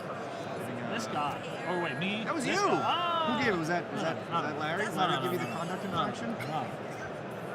Not me. So yeah, we're gonna play a little bit more normal this time. We'll still, announce all of our things and make it very surgical the way that we play Grand Archive. But we're gonna play some Grand Archive. I feel I played pretty clean. Yeah, you're a clean player for sure. I'm sloppy and messy, all over the place. I learned from you. Throwing my hands around. Spirit of Fire. Yeah, you're awesome. 6. So familiar to the starter deck. Also Spirit of Fire, still playing that draw 7 spirit. I think Diana is like very similar when she becomes a competitive deck to her starter deck. Ari's a little bit more different, but you still see some shades of that sort of star calling end game that we had from the starter deck. I know this is the only games I get to play. It's against Sean Cronin. It's the only ones that they'll let me play. So here I am, commentating and playing at the same time. Down here at PAX, our local convention. Thank you again to PAX for hosting us. Thank you to For a good cause. Landfest also. Yeah. Go ahead and open with a Xiao Xiao Xiao. Cinder Yeah. She's so Keeper. cute. Yeah, and then we're just Go gonna ahead like and move to my end step. Yeah, let's go with me. Alright, so as my special action, I will put into play my Spirit of Serene Wind. When I do, I will glimpse 6, try to find some more playable cards, put some of these Astra cards away for later. I'm going to put these 4 on the bottom and draw 4 new cards. And then because I'm going second, I'll draw a 7th card for turn. So, the goal of Arisana, for anybody who is tuning in, learning, is to get to level 3, start casting some nonsense. And so I'm going to do my best to get to level 3 and start casting some nonsense. I will pay 2 for a mnemonic charm. When this comes into play, I draw a card into my memory. I will do that. And then class bonus, I can sacrifice this to empower 2. Power 2 means the next spell card that I cast is cast at that many extra levels. So if I'm empowered 2, I'll get 2 extra levels on the next spell card that I cast, which matters sometimes. Oh, pass over. I think I forgot to introduce Xiao. She has stealth. We talked about this earlier. She cannot be targeted by attacks except for units that have true sight. She has a class bonus, which I do not have because she is an assassin tamer. Lots of things. Very busy card.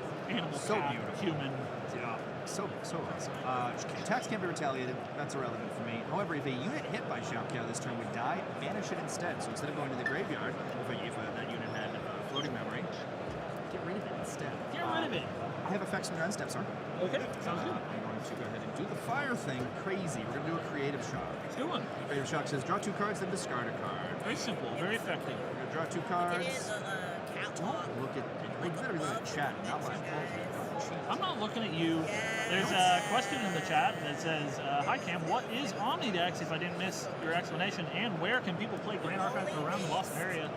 First of all, Omnidex is a really cool organized play system that Grand Archive uses. Where you register for Omnidex and then all of your local events are on Omnidex.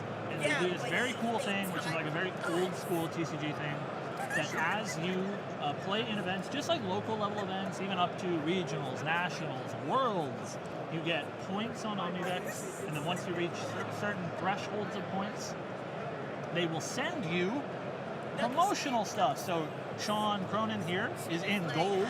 So at the end of this competitive season, which ends every time a new set comes out, he will be granted some cool promos for being a gold player, and those are very attainable goals for anyone that plays, even people that only play at the local level. So we definitely recommend that you check it out. If you're looking to play around here, you can find yourself in Marlboro, Massachusetts, Webway Games. Webway Games is in Marlboro. You said the Boston area though? Yeah. We should, do our due diligence. What's the store that just started doing it? Yeah, Dave of comes course. from there. The best thing that you can do is go to your local game store. Anywhere that's local to you, get them to carry Grand Archive. That's so important. And here locally in Boston, Pandemonium Books and Games, which I believe is in Cambridge, right outside the city. They have been running GA for the past couple of months. It's a very small scene, so go over there and support it if you're in the Boston area. We appreciate it. Anyways, Creative Shock me away. Go ahead and resolve this. Creative Shock, unfortunately, we're going to head. So we pitched two. I'm going to pitch this red hair. Yes, sir. It feels tough. Yeah, well, you are tough, so. You're toughie. That's the end of your turn. We're going to go ahead and move to my turn. So we're going to roll some dice here. Yeah. No, we're going to shuffle first. We're going to shuffle first. You leveling up there, big guy? I'm leveling up. I have to. I know how to game. We're racing. We're racing. That's how the dice. As we saw in the standard versions of the decks, that's what we have to do. We have to race. So we're gonna go ahead and go to level 1. It's this one right here. That's the good one. You don't need that. You don't need that. You don't need that. We're going to reflect, and we're going to draw. Yes, sir. I feel like no, I can't do that. That's tough. I really want to do that. We're not. Because that was like the first time. Let's go ahead and put these two down. Play a Hasty Messenger. Hasty Messenger has an on-attack trigger. On attack, I mean discard a card if I do draw a card. So we're going to go ahead and hit you for 1. I'll take 1. And then we're going to go ahead and swing with Hasty Messenger and on-attack trigger. On-attack trigger is good. I'm going to pitch this Automaton Bomber into my graveyard, which has floating memory. Class bonus now active. That's how we use that card. We're going to draw a new card. And I will take 1 from that attack from Hasty. Alright, and then we will go ahead and pass. Alright, I only have a little tiny bit of nonsense at the end of your turn. So at the end of your turn, I'm going to play this extremely powerful card. 3 visits is a mage player class bonus card. It says, as an additional cost, you rest your champion. When you do that, you recover 2, so I get 2 life back. I glimpse 2, which right now is just trying to fix my hand a little bit, but later on in the game, we'll maybe access some of those Star Fallen cards. And the reason why it's called 3 visits is when you cast it, it goes to your graveyard. When it's in your graveyard, you can cast it out of your graveyard. When you do that, it goes to your banish. When you play it out of your banish, it goes to the bottom of your deck. Ken, that's 3 times. That's 3 whole visits. That's visits of 3. And we're going to need it. So I'm going to do some glimpsing. I'm going to keep 1 card on top, put 1 card on bottom. This will go to my graveyard. And I'm good for my turn if you want. All right. I'll wake up. Grab a brush and put a little makeup. You wanted to. I'm going to get an Arisana level 1. I will randomize these cards and have you banish 1 for me. So then grab this one. Get rid of a Fertile Grounds. I'm gonna get my herb dice somewhere. And your collection of herbs. Jimmy stealing my herb dice. Right. All right. I'm gonna get a couple of herbs. That is going to be a freesia and a spring leaf. Something else that they do, which is pretty cool, is in Supporter Pack, as we saw from Sean's Spirit, they do these blank cards that you can have artists fill in the text box, or sorry, the art box of, and they did them for all of the tokens that came out at the time, and some of those tokens were indeed the herb token from Arisana, and I have a disturbing amount of Arisana herb tokens. So That one's Hanchu. Who did that one? This is by Hanchu. This is by a fantastic community artist named Connie. You'll see her at events. She does wonderful work. A terrific cosplayer as well. Connie makes awesome tokens too. All right, I will recollect. Oh, rough turn. Little bit of an awkward hand.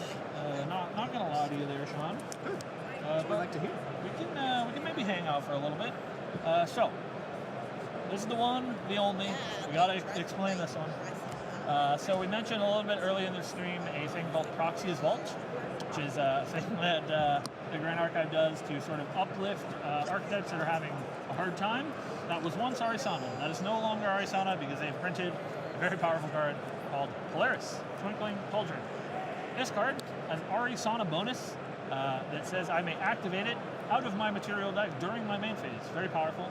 If I do that, it comes in rested. I can't use it right away. Show that off. Here's my Polaris. The cool thing about the Proxy's Vault cards is once they show them, they release them out, and they can be used immediately. You can print them off at home, put them in your sleeves, and play with them immediately to test around them. As some of the bigger events come out, when you go, you get little packages of the cards that give you the Proxy's Vault card. So that's real. That's a real card that real Grand Archive they card. gave you at an event. So what Polaris does is anytime I sacrifice an herb, it gets a counter, and then I can rest this, sacrifice it, deal damage to every ally on the board equal to the amount of counters, and That seems generate really good. that many Cosmic Bolts, which we saw in the starter deck, is a card. You generate them from outside the game, you generate that many, and you shuffle them into your deck. So Seems anyone, really good. it is very good.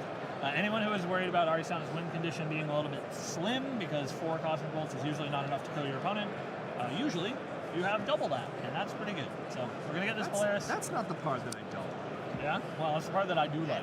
The part I don't like is how it's just a free board wipe. Well, it's going to make you sad, but not right now. Nope. So I will go ahead and pass over to you there, boss.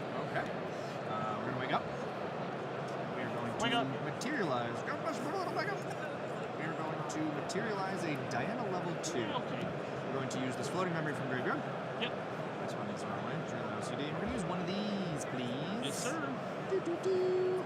I want this one. Cool. That is a charged hunter. We'll worry about her later. I'm not worried about her at all. You shouldn't be. Diana has an on-enter ability, as we learned before. Grab a bullet card. Grab a bullet card from your material deck. As we saw earlier, the taser shot. Yeah, we love it. We're going to do some oppressive things here. All right. We're going to recollect, I believe you. and we're going to draw. We're going to play a very powerful card now. I mentioned it earlier. What do we want to keep here? I say we keep this. Let's keep it. Very powerful card. Yeah. I'm going to go ahead and put down 3. As many people facing across somebody who's level 2 know what's coming next. We're going to play Dungeon Guide. Very powerful card in Grand Archive. That's a good one. So very good. So very good, it was reprinted, luckily. Great card from DOA from the first set. Came out again in DOA Alter, and then reprinted recently in Abyssal Heaven. Yeah, Many versions of this card. What Dungeon Guide says is, on enter, you may banish 2 cards at random from your memory. If you do, level up your champion. So very strong. You're So exploring the dungeon, you're trying to get that XP to reach your next level, and So you very just get to do it a little bit faster because this nice blonde lady just takes you through the maze. She's like, you know? hey, let me That's where the boss is. Go kill it. Let me guide you, if you will. 2, please. Rip these out of here.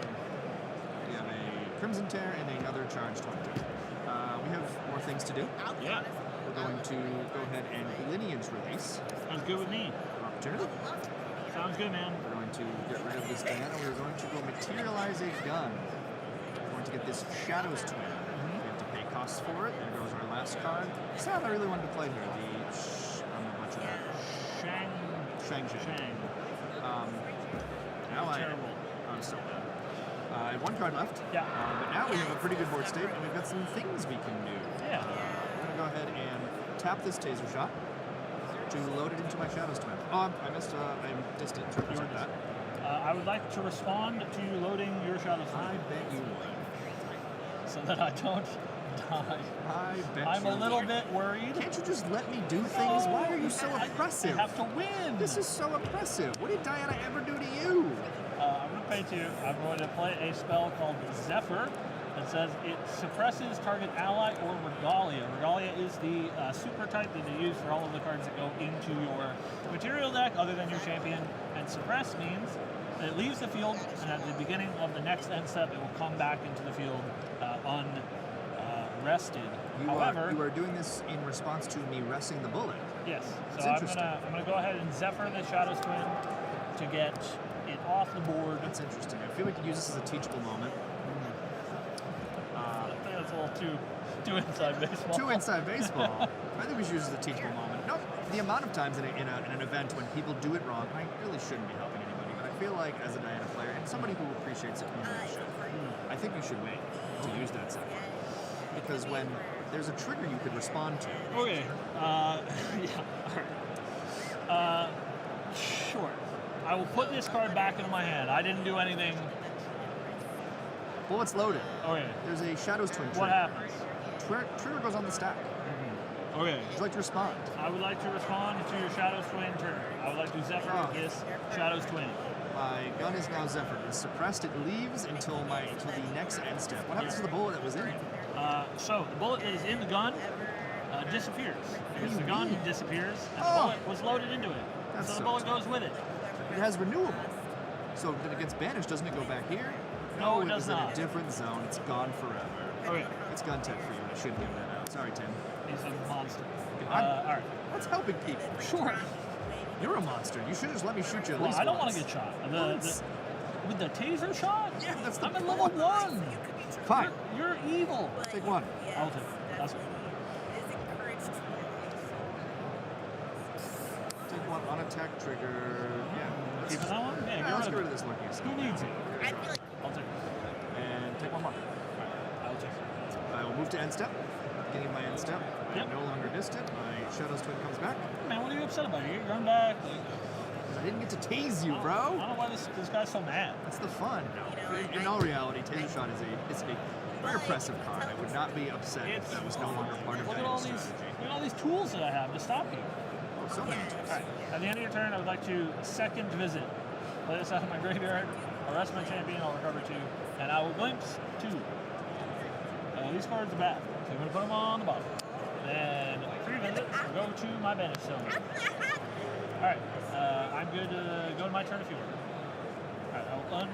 I will rest my board. I will go ahead and level up to Arisana level 2. I'll cost 2 cards. I got these 2 cards right here. I'm gonna banish those. Some silly nonsense that we don't need. We'll save that for later.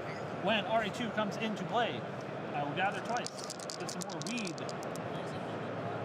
She makes the weed, and then I will eat the weed, and everyone will feel better. I don't think that's how eating. I don't don't think that's how know. weed works. I'm not- I don't I'm know not either, a- but I don't think weed is. I'm not an alchemist like this lovely lady, so I'm just taking her word for it. Alright, so we'll make some herbs, and then I will recollect and draw for turn. And you know what? I think we're just hanging out a little bit. Do we want to hang out a little bit? This is the hard decision against Diana. She's a very high pressure deck, and so if I take any amount of time off the breaks, she becomes very, very scary. I'm a little bit worried about taking my foot off the brake. Yes. Yeah, off the brake brake. stops. Oh, right. That's how that. Pump the brakes, bro. I don't want to pump the I brakes. think you should. I think you should put things down. You should get things out of your hand and put them down, That's pretty good. so I don't walk into anything unfortunate. All right, I think I'm just going to pass the turn. I'm the disciplined Dari player. I will let you do your worst. Enjoy. We're gonna wake up. Yes, sir. We're going to cards. Grab that bladed bullet. Yep. To recollect, I had nothing in my memory. It's all gone. We're going to draw. Yep. As the undisciplined Diana player, I'm going to load my gun. Well, We shoot. thankfully, Sean taught me this really neat trick about Shadow's Twin. You don't. I'm Have gonna another let, one? I hate you so I'm much. gonna let bullet resolve. It'll get loaded into your gun. Shadow's Thank you Twin so much. will trigger. Shadow's Twin And triggers. with that trigger on the stack, I would like to respond if that's okay with you, Mr. Tronian. Take note, Chad. This is I would like to cast this pinnacle Zephyr Diana play. targeting your man. Shadow's Twin. I'm sorry that your bullet went away. Sean, how many bullets do you play in your deck? Five more. 5 more bullets. Okay, good to know. Safe from the Shadow's Twin for now. After that, it's over to you, boss. I will attack for 1. I will take it. I will attack for 2. Hasty Messenger trigger. We're gonna pitch this to Charged Hunter. Yes, sir. Draw a card. I will take 1. Hit you with this shout kit. This cute cat girl And will I will also move have to been end step. My Shadow's Twin will Look, come it's back. back. I don't know what you're so worried about. It's just, there's nothing wrong here.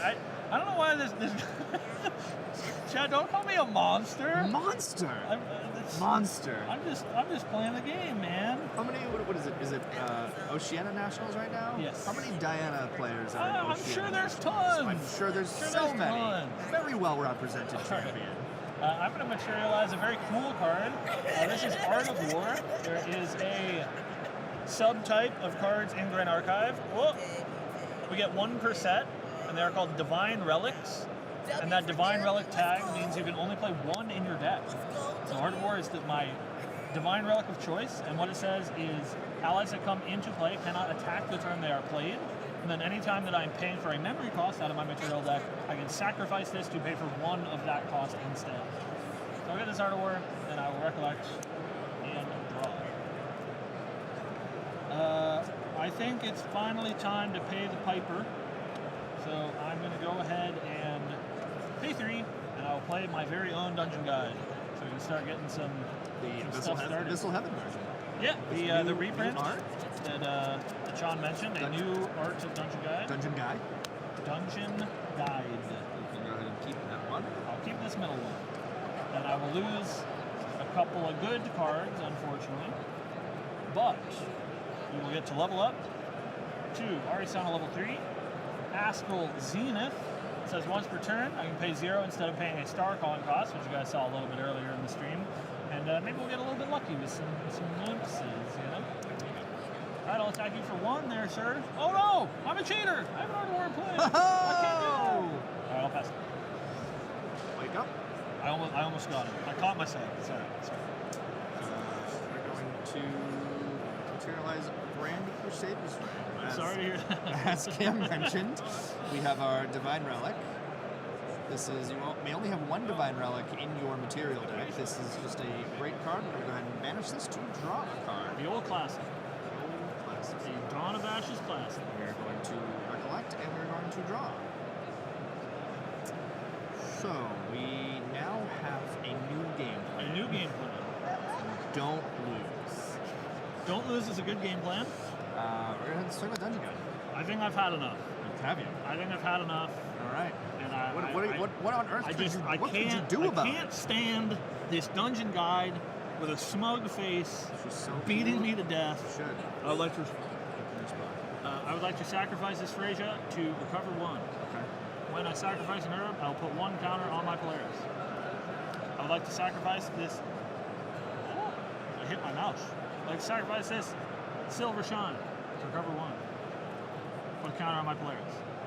I'd like to sacrifice this Spring Leaf. It says I put a card from my hand on the bottom, then I draw a card. I don't have any cards in my hand, so I'll do nothing.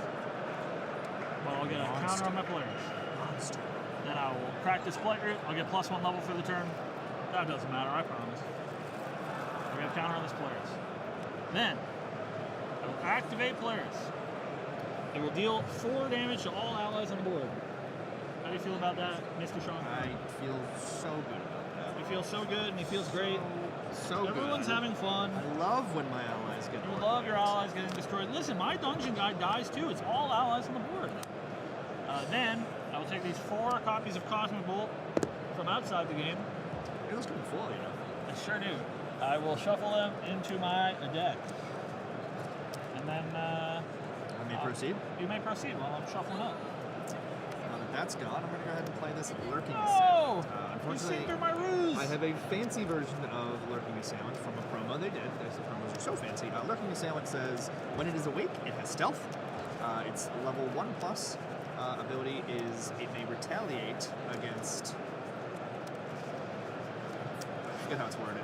It's ambush is the new text on it. It may retaliate against attackers while it is Probably unrested. not the target. So if another ally attacks me, I can rest my Lurking Assailant to then deal damage back to it. Yes, sir.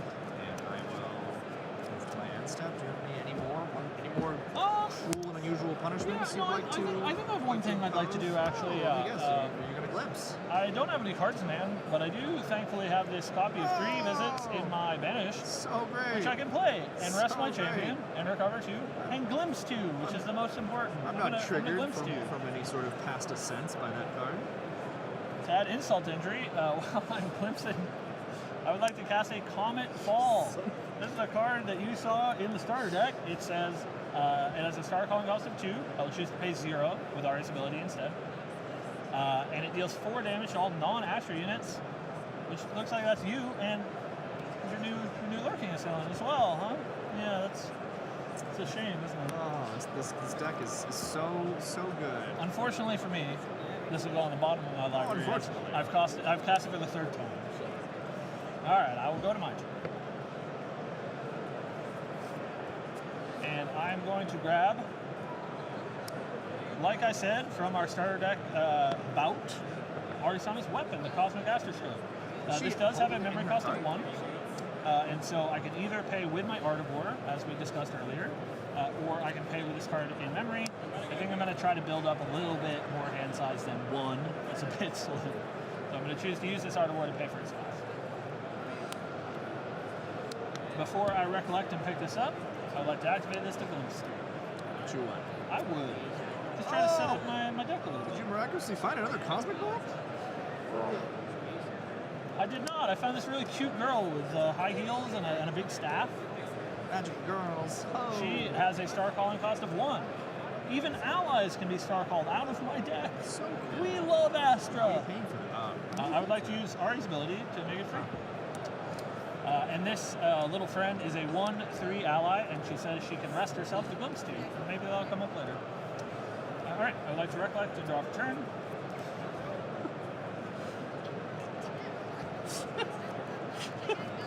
It's a good card. I drew a good card. Yeah, we love good cards. I would like to pass you there, Oh, okay. sir. We will go ahead. No, look. You're not looking. We're going to go ahead and materialize a Safeguard Amulet, something we have not seen before. Safeguard Amulet says, banish Safeguard Amulet whenever your champion would take non-attack damage this turn. Prevent 4 of that damage. That might buy That's so me good. might buy me a turn against your non-attack damage deck. I do a lot of that. Maybe. We're going to recollect. It's enough to catch a stray fireball. We're going to recollect, and we're going to draw.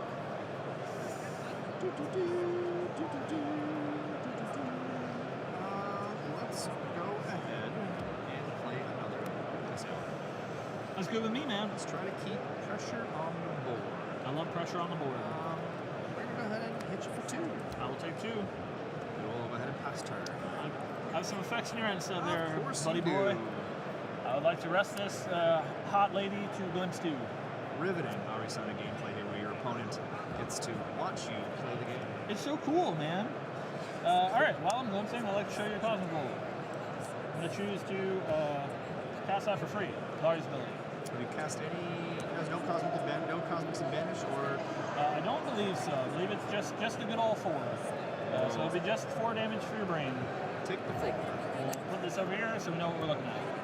I have good news and bad news, Sean. Which one would you like? Give me the good news. The good news is this game will end quickly. Okay. Give me the bad news. The bad news is I drew this very good 3 visits for my turn, and I would like to cast it. Recover 2, and I'll glimpse 2. I will ship those to the bottom. We don't need those. Alright, I'd like to go to my turn if that's okay with you there. It's fine by me. Alright. Again, something that's really You're all cool. seeing a different side of LB Cam. This is the monstrous side that we get to see at locals that you don't get to see on these. The villainous Ari player side, giggling with joy. Something that's really cool, again, about the Ari starter is a lot of the cards that you play in it are just the cards from the starter deck. I am going to choose to grab this Necklace of Foresight, which you guys saw in our first game as well. It allows me to crack into Glimpse for just to see some more cards, get some more looks. That's what Ari's all about. Beginning of my recollection, I would like to glimpse 3 with my Cosmic Astroscope. While I'm glimpsing, I will show you a Cosmic Bolt. Crazy. There's so many in my deck now. Crazy. I would like to cast that one for free. This one is +2, so it'd be for 6 at your dome. This is where we hit the issue, you know what? Do I safeguard now? Do I safeguard Things later? don't matter. Decisions don't matter. I'm going to go ahead and pop my safeguard to prevent 4 of that damage, so I'm going to take 2. Yep. And any time this turn that Sean would take non-attack damage, he does prevent that 4 as well. So it means I gotta pump the brakes and not cast anything until it's his turn. How sad for me. I'll recollect to draw. All right, I will pass over to you. There you go. Materialize.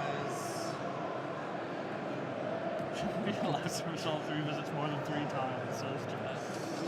Would you believe that card used to be much worse, or much better, in a bad way? And it's a little bit more tempered now, but still very, very strong.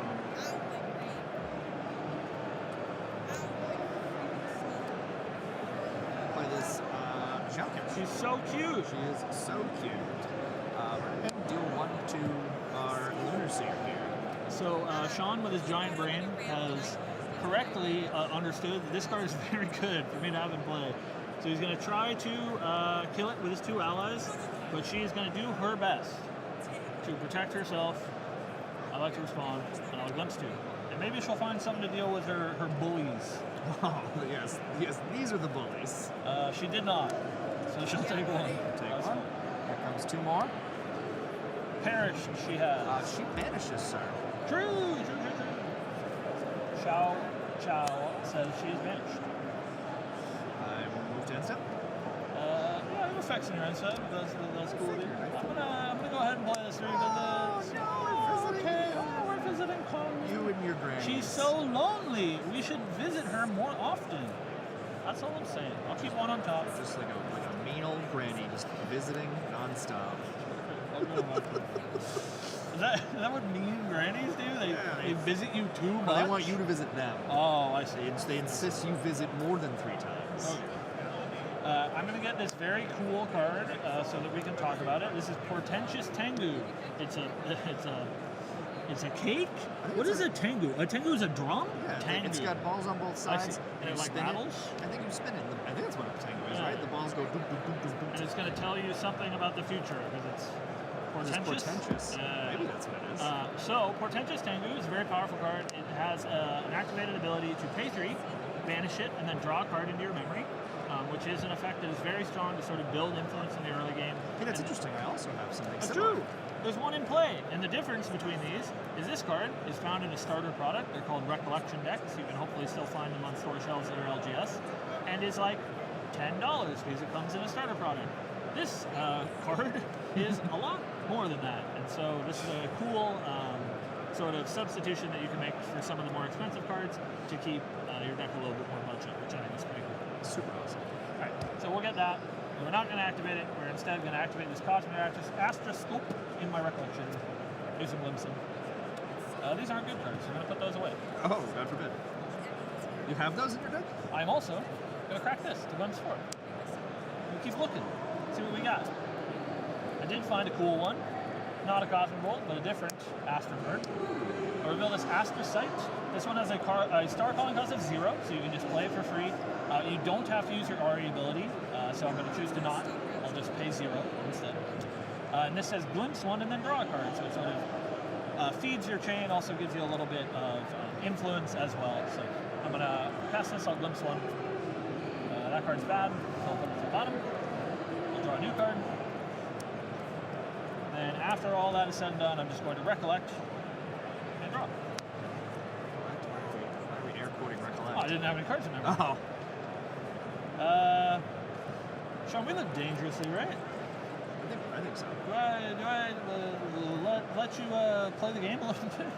Is that good for the camera? Maybe we will have to sideboard and play a game too. I don't know, man. We might run out of time. Maybe I can drag this one out. And I see a slow play. Yeah, sort of slow play a little bit, so I can walk away victorious. We have one of those in our locals. I think his name is Trent. I'm gonna pay 3. We'll play a I'm Cosmic kidding. Trent Bolt. is not slow play. Trent hates slow play. Just kill me I'm already. gonna kill you. No, it doesn't kill you. No, it doesn't kill me. It's only 8. It's 8. That's not so bad. I have no cards in hand. There's nothing I could possibly do. Go ahead, buddy. Oh. Jay, you think we're lucky? How lucky you think we are? We're gonna grab this bauble of abundance, which we were looking for in our start. I would like to respond to your Respond to my materialize. I Okay. would, yeah. Are you doing 3 visits? I'm gonna go through Oh, visiting Granny again. Here comes Granny visiting too much. And I am God's chosen. I will play this Cosmic Bolt for free. That one will be for a big 10 damage. So now would you like to explain sideboarding? Yeah, so Grand Archive does, like very many games, have a sideboard. In this game, it is a 15-card sideboard. However, the caveat is if you want to play any cards that go into your material deck, you have to pay 3 slots out of your sideboard. So say if you wanted to bring all material deck cards in your sideboard, you would only get 5 slots total, or some sort of mix of both. I believe Sean and I are both on some sort of mix of some Regalia and some normal cards. Oh no, my friend. You built this deck. This is my transformative sideboard deck. Transformative sideboard to make it better. I don't know. Maybe it's time for me to retire champion. I don't know, Chad. Do you think we should play another game? Should I just run away off into the night with my crisp W? You owe it to me. I don't know. Always do that one off camera so they don't need to see the horrific things that happen to me. I don't be know. pretty I don't know if cool. this fixes the matchup though. I think we did this the other night and it made no difference. You know what they say, Sean? I'm the greatest to ever do it. They do say that. That is what they say. Even in chat, they get it. Chat is not fluffing your ego. They would. Wow! Are You're gonna they- insult our chat like is that? They're chat here. fluffing your ego? They're watching for charity. Oh, again, we should. Ridiculous. We should again plug the charity. They're here for charity. Of course, if you guys want to donate, we do have a link in the description below. Everything goes to a great cause. We're here on behalf of Landfest Charity Stream Zone At PAX East. at PAX East. Of course, if you are anywhere in the area, do yourself a favor. Get your patootie down to PAX East. Play a demo of Grand Archive. Come pick up some sweet merch. Even if you are a Grand Archive player, there's lots of cool stuff here that is pretty hard to find. Deck boxes that are only at big events. Some supporter pack too, maybe. Support organized play, all that good stuff. Am I supposed to sideboard for you, Sean Cronin? Is that even a good idea? Good sir. I wanna make sure you have a chance, you know.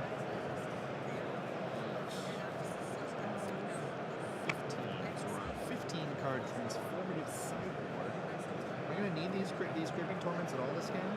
I hope not. It is my distinct hope that you will not need those. So yeah, do me a favor, just don't. You know? If you were thinking about giving me a creeping torment, I would encourage you to not instead. After that rude abuse session you just gave me, I think you deserve some. Although I did in the starter deck. I miss the days when Diana was. Dude, that started that game, you crushed me. I did. I crushed you. More Grand Archive. Oh, I know what you want, chat. The chat wants more. Well, we can do one more game. I think after that we should probably call it. But Just chat a little bit. just chat a little bit, I like that. answer some questions if you guys have any questions. Any questions now in the meantime? Close out the night. Yeah, while we're shuffling up, if you guys have any questions, of course, thank you so much. Thanks for joining us. For joining us. Thank you for seeing us on our, sort of out of the ordinary stream. We're really happy to be here. It's such a cool setup. I'm so jealous. I'm going to be giving Cannon a call. Say, hey, you see all that cool promotion I did for your For your EOS R8s. They're so nice. I used to use a Canon camera, actually. That was the last camera that I used before the one that we use now, and I used it for all of my streaming. And it was sort of like something that had to be retrofit, right, to use for this sort of thing, because it was, it was like a DSLR, right? It was meant to be used for photography. And, big shout out to Canon So they told us beforehand. Solving that solution. Don't need a capture card for these. Yeah, they're very cool. The USB-C 3.1 right into the PC, no capture card, super cool. I think my favorite feature was that when we bring something up, it just automatically the focuses. focus is so good. So sick. So sick. Yeah, they're very, very cool. Give this a little shake and a reset. Let's do battle. Let's do. So Sean, because you are a big, huge, massive loser, you get to choose who goes first. I will choose to go first. Some people say that it's more beneficial to go second. Those people would be wrong. Those people are bad. Those people would be wrong. It is always beneficial to go first. I think No that's true. matter what 9 your times out of gut 10. tells you. Always beneficial to go first. We're going to materialize our spirit. We're going to draw our 7. Go first, you shall. First didn't help me before, but we Never did me. A good one, right? About how talented I am as a player, of course. Hey, all I'm saying, I was trying to make a good show for the stream. Sean's like, no, send my bullet to the no-no zone. And I was like, all right. I'm telling you. All right, that's what he says. All right. I'm here for the people. Let's, I'm here for you, Sean. let's go ahead and put down 2. And we will play a hasty messenger. She's so hasty. She's so fast. She wants to deliver you that message. She is The British are coming. The British are coming. oh so hasty. You do not exist, so I can't. The British attack aren't you. over here. So The British are not over there. no tea to dump just yet. So we will go ahead and pass. Something, like the intricacies of Grand Archive I find like super interesting, and of course we're always happy to answer questions. I want to make it very clear, of course we're here, happy to help. Reach out to us anytime. You can find us on all of the social medias as @Lineage Break. You can find us on Discord. Reach out, I'm happy to answer questions. I really just want people to play this game, right? Because it's so fantastic. But what I was going to say is, the intricacies of Grand Archive are really cool, where Sean deploys this ally that's a 1/2, which is like pretty vulnerable. She doesn't really have any way to protect herself. And 9 times out of 10, that's like usually pretty bad, because she's just going to get cleared off the board, right? But he knows in this matchup, it's actually very hard for me to clear this 1/2 this early in the game. So he can sort of just like deploy his threats and try to pressure me early, which is like a cool matchup knowledge thing that might not be super evident to anyone that's not acutely familiar with how GA works. You're cute. Huh, thanks. Lee. Okay. Wretched. Oh, you got me. I'm just kidding. You're adorable. All right, I'll put you on the bottom. I'll draw for turn. I'm gonna play a good one. It's a good card. What do we got? I play a Fertile Ground. So fertile. And this is a Fantasia. So Fantasias love those. stick on the field, and they usually have bonus effects. Some of them can be used to pay reserve costs. Some of them have like incremental advantage stuff. And this is one of those. It says at the beginning of my recollection, I duplicate an herb that I already have on the board. So it sort of clones a copy like they do in hydroponics. How so weird. We are going to go to Diana level 1. Yes, sir. She's hot. Congratulations. One of those, please, sir. Woo! That's a good one. Glad to see those gone. Recollect. Those scare me. And draw. We're doing some things. We're going to go ahead and attack you now. Yes, sir. Got an attack trigger. We're going Do to it me. pitch this card we don't need. Resolute Stand. Actually, right behind you. Pretty cool. And we're going to draw a card. Super cool. Super cool. Cool. 1,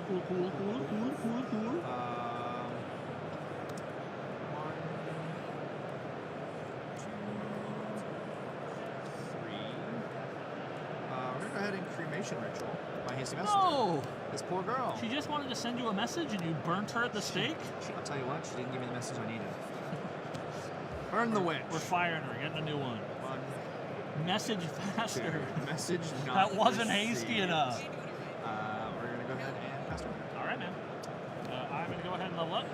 Interesting that this deck does play, because I haven't played that starter deck in a while. It plays very similarly. They're very similar, yeah. It's like, it's really cool, actually. interesting how, like, you change some cards out, It like honestly made me want to put like Bullet Buddy. It's a really good, good jumping off point, right? Which is, I think, great. But Diana is no longer relevant. Hey, she's coming back, dude. Diana's coming back. Oh, that new bullet at MRC Alter. Oh, so excited. So excited. Very exciting stuff to come, and you know, something that's important for anyone that's trying to get into the game and just getting interested is the development team. I'm going to make a duplicate of this. The development team is very passionate about supporting all champions and trying to, like we said, uplift archetypes that are having a tougher time. So, like, even if you're Sean right now, you're doom and glooming about the competitive viability of Diana, they are always looking to improve those that are, you know, a little bit behind the ball. I won't say, you know, Diana's play pattern is a bit toxic and unhealthy for the game. She keeps a lot of the level 3 toxic champions in check. Your Xanders, if you will. She, you know, it makes a nice little give and take, a little handshake between the rock paper scissors, what I meant to say. Right. So you have your powerful level 3 decks. Diana kind of keeps those in checks. The ally decks keep her in check. The new cards, like you said, they're concerned, but not concerned. They want to make sure that everybody gets to play their turns. Of course. So that the new cards at MLC Alter feel like they will help Diana in some matchups. I'm very excited. Yeah, I agree. All right, I'm gonna do some stuff. Do some stuff. Play 3. I play a Beseech the Wind. Ooh, what is that? Very good card. It's a good one. An oldie but a goodie. It says you materialize a card from your material deck. So your material deck, you can only do that once per turn, but this sort of breaks that rule. It's a very win sort of thing, allowing you to materialize multiple things in one turn. So this can be anything, a champion, a weapon, whatever. If there's anything out of your material deck, you can materialize. And I think in this case, I am indeed going to materialize my level 2. Then you have to. So I will have you choose 2 of those to pay her costs as normal. Get rid of a couple of good purple cards. We like to see those gone. Purple cards are scary for Sean. When Arisana level 2 comes into play, I will gather twice. Get 1 more of these. And a silver shine. I'm going to... this is by Jewel, another very talented artist from the GA scene. Oh, so nice. I'm going to use that Arisana bonus in Polaris to put it onto the field, because I don't think you're going to really mess with that. And at the end of my turn, I'd like to sacrifice 2 of these herbs to draw a card if that's okay. That's okay. Alright, I will put 2 counters onto my Polaris. I'm going to You make in your end step. Yes. I'm going to create a shot. Sure, it's a good one. I'm going to draw 2 cards. You find a float. Is he a god? No, we do not. We don't need this cremation altar anymore. That's fair. We're going to go to level 2. Yes, sir. That's not level 2. I forgot how I did this. We're going to go to level 2.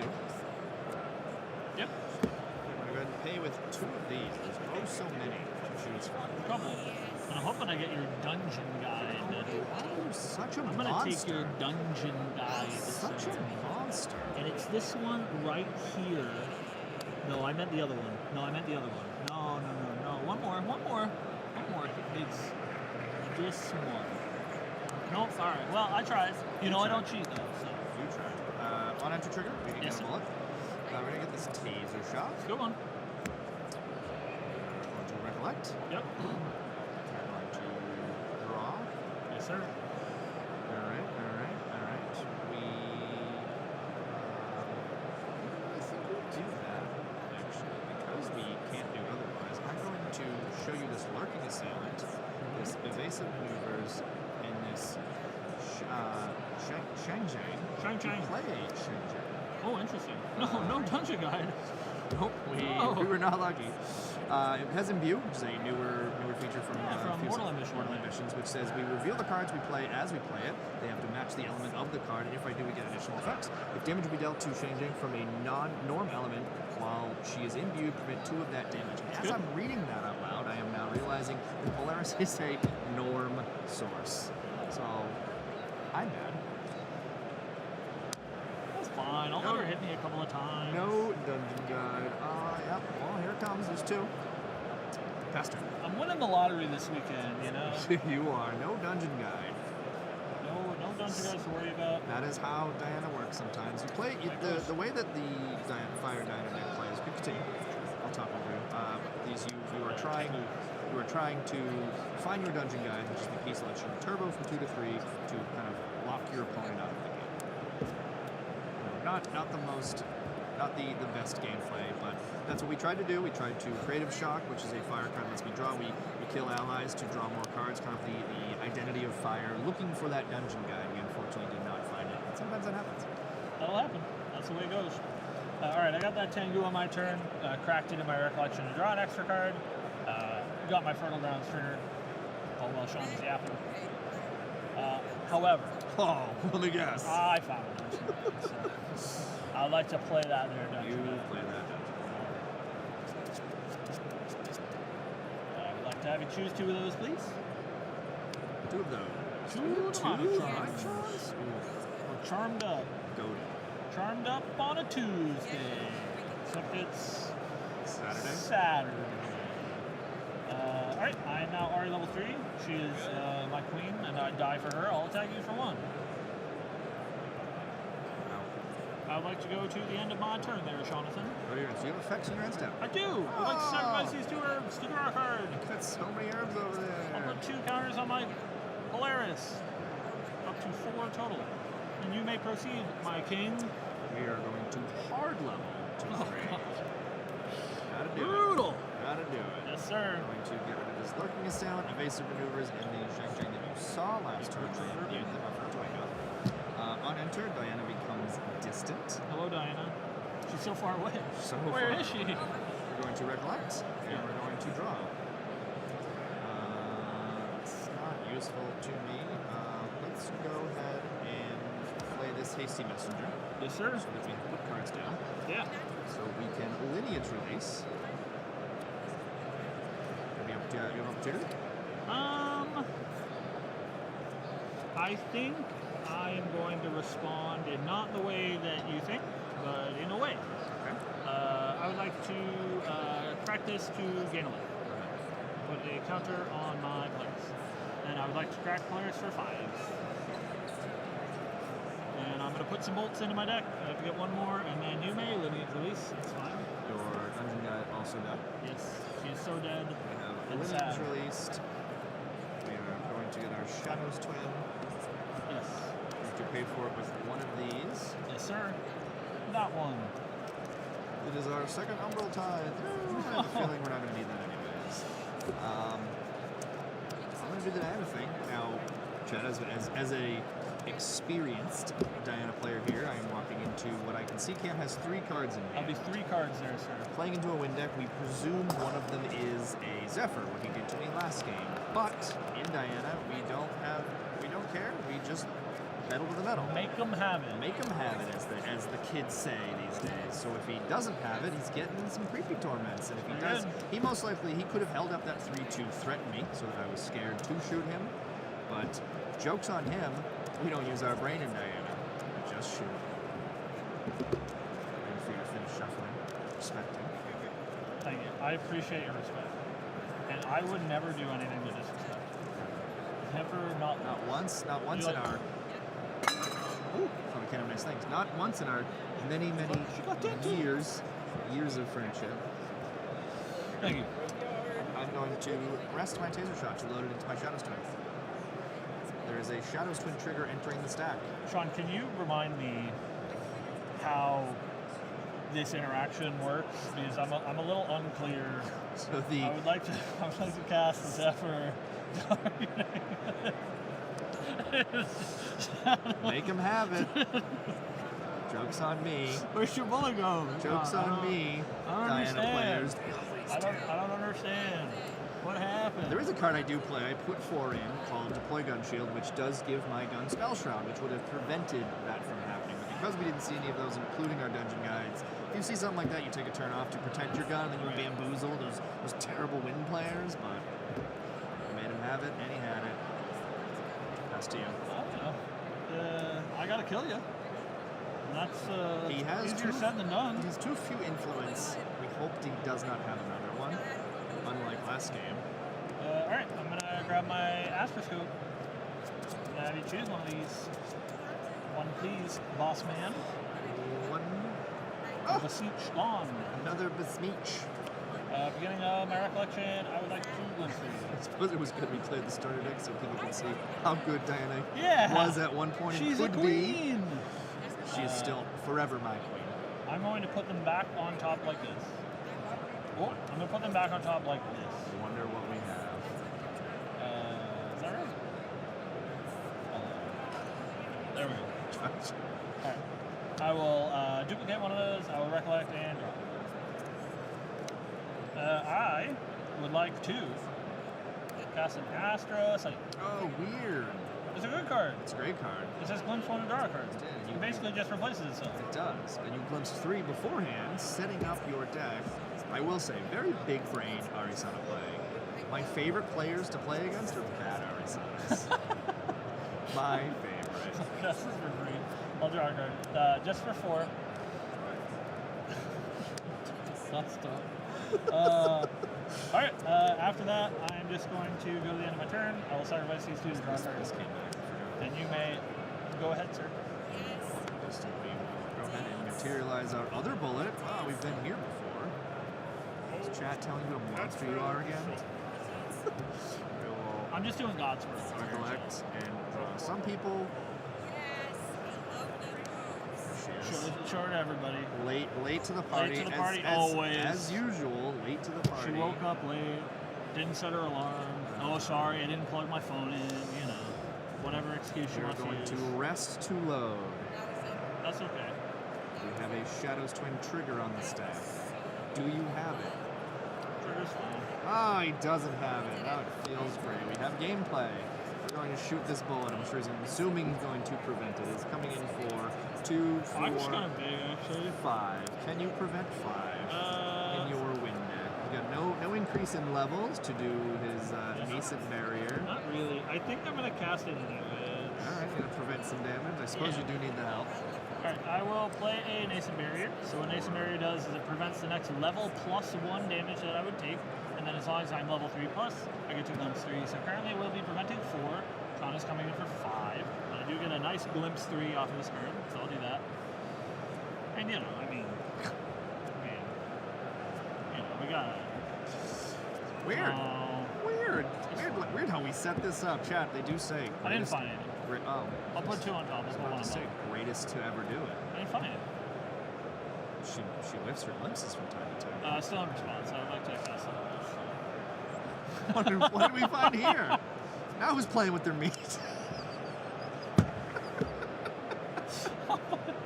I'll cast the Scotty roll on the R card. Would be coming at you for 6 there, boss. So, now we proceed. Yeah, when all said and You done, prevent 4, you I'll take prevent 4, I'll take 1.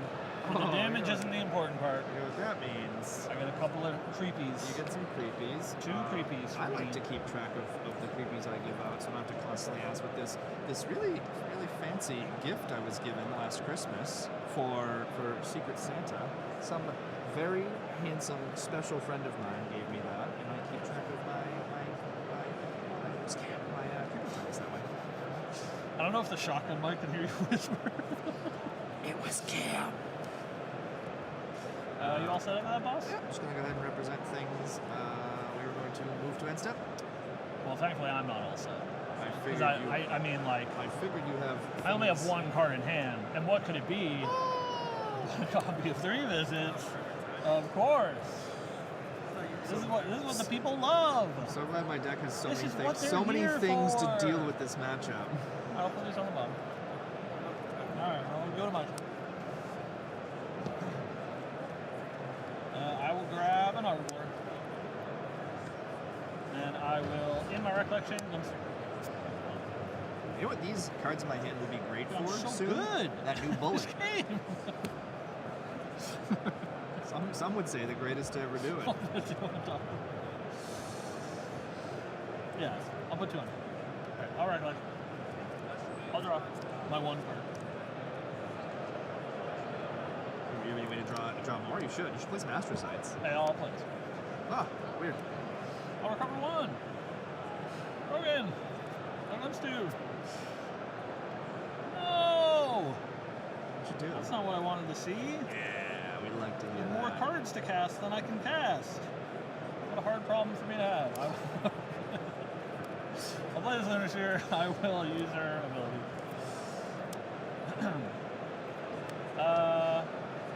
And I'll pass to you there, sir.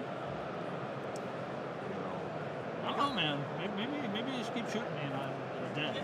Well, that's what we do in man. I'm a little short on killing you cards, so it's not all for naught yet. Tap to load.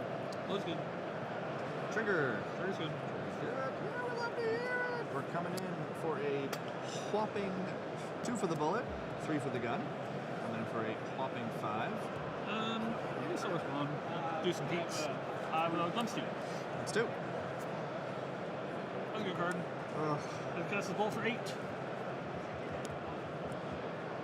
I remember when I used to win this matchup. Back in my day. You think I'm lucky, Sean? How lucky you think I am? I think you cheat. Have I not been lucky enough? So, I do cheat. what do you keep them in the brim of your hat? Where are they? Yeah, the bolts, they fall out. They fall out of my Sylvie TM brand hat. I'll cast enough. I'll go It's not real. Hey, that's a good card. Is it? I like to show you this Cosmic Bolt. I have already used my RA ability. Oh. I can't cast this for free. Yay! But I have 2 cards in it. Oh. So, well, That one's coming in for 10? That'll be Ding, ding, ding, ding, ding, ding, ding, ding. I'm gonna clip all of that. There could be a sound bit you can use from I now on. have never in my life, I think, been this lucky. I've sat across from you when you are that That's lucky. insane. That was pretty good. All right, well, you know. Listen, That if is- you guys like hitting the casino, Make sure you explain. That is a very difficult deck to play. Very skill intensive deck. it goes both ways.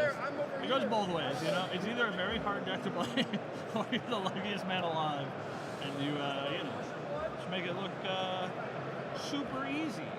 So. Bully. This man is a bully. Now everybody knows.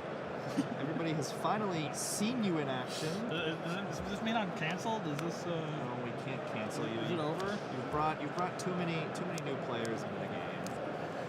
I need more people to play so that I can Cosmic Bolt them. That's how it works. You can bully more I people. need more Cosmic Bolt targets. All right, well, so- let's hit the charity again. Have we got any donations? Not sure. I think we might not have that overlay up. But of course, regardless. Are we telling people to donate to just nothing? Well, no, the link is up. We just, I don't think we're seeing it. Oh, the overlay of how much? So it's all in the dark. But yeah, we are here at PAX East at the Landfest Charity Stream Zone, showing off some great archive, and of course doing it for a good cause. So if you guys want to donate, you can find the link in the description of the video. Of course, thank you guys so much for watching. We're coming to our wrapping up time as we de-sideboard our decks. But we hope that you guys enjoyed it. You know, a quick glimpse, if you would. Ha! Into Grand Archive. We hope that you guys liked it. We're always happy to jump on camera and talk about GA, play some GA, and you know, really, we hope that you guys just try to. It's like truly the best card game I've ever so played. much fun. I need even when you're getting bullied, it's still the game is so much fun. I need to be clear. You know, we're not paid actors. Like, we do really love this game, and we hope that you do too. And we just want more people to play with. It's a selfish goal, really. We just want more people to play the game that we like, so there's more people to play the game that we like, right? Yeah. like, I don't think that's so I love wrong. coming out locals. What? I'm not long. I've been playing.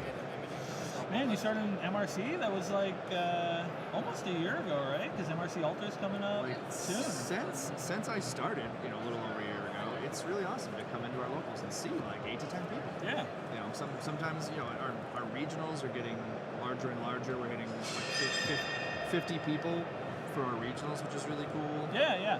It's been the game has been growing so much, and you guys can see that reflected in not only like the registered players numbers. You can look at the events that we run. Almost every month there's an event for Grand Archive, some Ascend Internationals or Worlds, and they get bigger and bigger every single event. We just had over 400 players at Ascent Kuala Lumpur, So great. which is insane. We have over 700 people registered for Ascent Akihabara that is coming up at the end of the year. Is it 700 people! It's crazy! I didn't realize it was That event is sold out.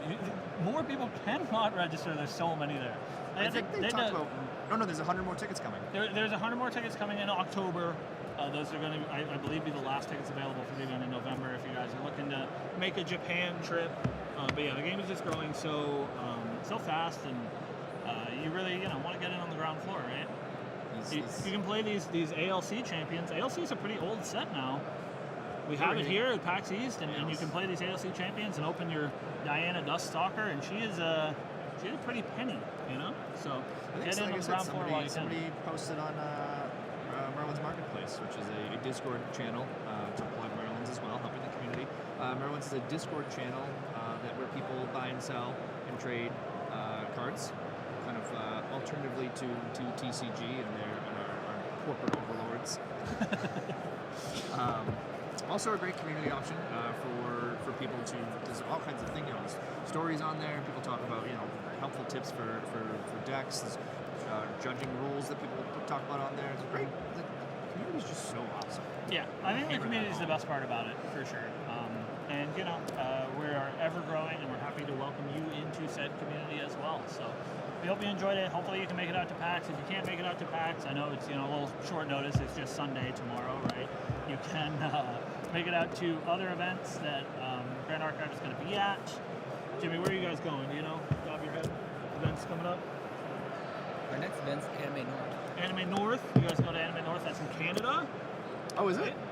Yes, I remember correctly. Jay is going to be there as well. Very similar, running demos and starter deck events. And so you guys should definitely check it out. And this is a great time to do it. I think the way that they do con coverage is great, because when you go to these like big Grand Archive events like an Ascent, everyone there is there to play Grand Archive, and they're very excited about the game. That means that these like limited merch items go really quick. Oh, like the playmats. Instantaneously. And the playmats are so nice. They're very, very nice. They're so nice. The Frostbind playmat is so thick. Yeah. I cannot find a proper tube to store it in. I bought a new playmat holder this week at PAX, and it just doesn't fit. Not big enough. Doesn't fit. Nope. The merch, there's so much care in the merch for the community. These cool standees. We have another piece of merch here we want to show off. Jimmy, are we allowed to open this? Sylvie, one of the major mascots. The mascot. The mascot? It's not Arisana. You would think it's Arisana. Well, it should be. Yeah. Sylvie, the mascot for Grand Archive, they came out with this PVC figure. I love opening things. I love opening toys. Yeah, crack it open. I love toys. And it's super, super cool. It's got that like chibi style that you see in some other anime figures. There's several brands of them that I'm sure that you guys have heard of. It's very, very cute. Even her animals are detachable. It's super, super well made. And this is not the only one either. We're getting a new Kongming figure. That's right. The Kongming one looks so good. That one's debuting at Worlds this year in Anaheim. And even last year they showed us a bunch more like images of prototypes that they're working on more of these. So if you're a figure collector and you like cute anime stuff, they do great merch. And if you come to an event like this, the merch that you might actually have a hard time getting at some of the bigger events, is available here as well. And so you can just walk up to the booth, buy some sweet merch like a Sylvie figure. So She has all of her friends: the rabbit, the duck, the bird. Oh my god! I never knew the stand was flocked. It's yeah. There's like fake That's very nice. little flocked grass on the stand. That's so cool. I never noticed that. Her little friends: rabbit, bird. Oh, rabbit, bird, rabbit, hamster. She's so cute. Look at her chibi. And it's super, super nice too. Snaps right onto her base there. Doing a cat pose. Very, very cute. So cute. You can get this at all the events. They've had them at all of the events since it debuted at Worlds last year. If you're looking to get into the collectible side of it, very, very cute. Sylvie Heart Song. Yeah, of course. Not to be confused with the player Sylvie Heart Song. Shut up. Any questions from chat? If you guys have any questions, of course, let us know. We want to again thank you guys for watching, taking the time to hang out with me and Sean as we sling some bolts and some bullets around. And we again, bully of our course, friends. We hope you enjoyed it. He likes it. Look at him. I mean, if you're not bullying your friends, are they really your friends? It's all a place of love, I love Diana so much that I want her to die, and that's what we did. So, Anime North, yeah. Come out to Anime North. It's super cool con. I'm gonna try to make it out this year. It's not too far, right over the border. Where is it? It's in Toronto, I think. Toronto says yes. Maybe. Yeah, GL will be there, of course. Ascent to look forward to. Guys, please check out Ascent Boston if you're in this area. If you're watching this stream, because you're coming to PAX, or you were thinking about coming to PAX and couldn't make it, whatever. Ascent Boston will be in August. Those tickets are still on sale. We'll be there. We'll be super excited to see all of the Northeast community come out. The Northeast is such a big community for card games, and it always has been sort of like an institution for 20 years. Yeah. And we want to, make sure that we can bring that to Grand Archive as well. There's so many TCG players here. I'm sure many of you are that as well. So tell your friends. Check out the game. It's super cool. Yeah. So I think that's about all we have for you. We're gonna get the boot a little bit. We could stay here with our fancy cameras and stream all night, but they're gonna give us the boot out of here. Make sure to check out Grand Archive. You can find them on the social medias, on X, on Instagram, all under Grand Archive TCG. You can find their website, gatcg.com. X is the some things platform you always say. Yeah. Check out Arisana. She's the best champion in the game. Diana Look how cute she is. Diana getting much love. Let us soon. know who's your favorite champion. Why don't you go ahead and tag Grand Archive on X. Tell them who your favorite champion is and why it's Arisana. Tell them that I sent you. But yeah, I think that's all we have for you guys. Any final closing words, Sean? You're a monster. Thank you. No. This was awesome. Thank you to PAX East. Thank you to Landfest. Thank you to Grand Archive. Weaves of the Shore for giving us this opportunity to kind of showcase, to pour our love for the game, pour our copious amounts of love into you. And money. And money, yeah, we do pour copious amounts of money into. And you could too. You should too. You don't have to. The one thing I will say, about the decks when I first got into it, they're very approachable. Yeah. Like, it's not like some other games where like any sort of what is that skin and insides game. The cards are not astronomical. It's a very approachable game. Even to build a competitive deck, it's feasible. Yeah. Like sub $200, which is for a competitive game, It's very affordable, I think. And they do. That was the word I was looking for. They do a great job of making the game approachable, both with starter decks, but reprints. also with recollection decks, which is something that they do for every supplemental set, which is sort of your ready to play local level event deck out of the box. It costs $50. You get a whole deck. You get 3 booster packs. Yeah, They're definitely check those roommates. out. They're roommates. They're roommates. Tony just watches is a word for people like that. All right, we've been awake too long. It's time for us to go. Thank you guys so much for watching. Thanks, guys. We'll see you around. Hopefully, we'll see you playing Grand Archive at an event in the future.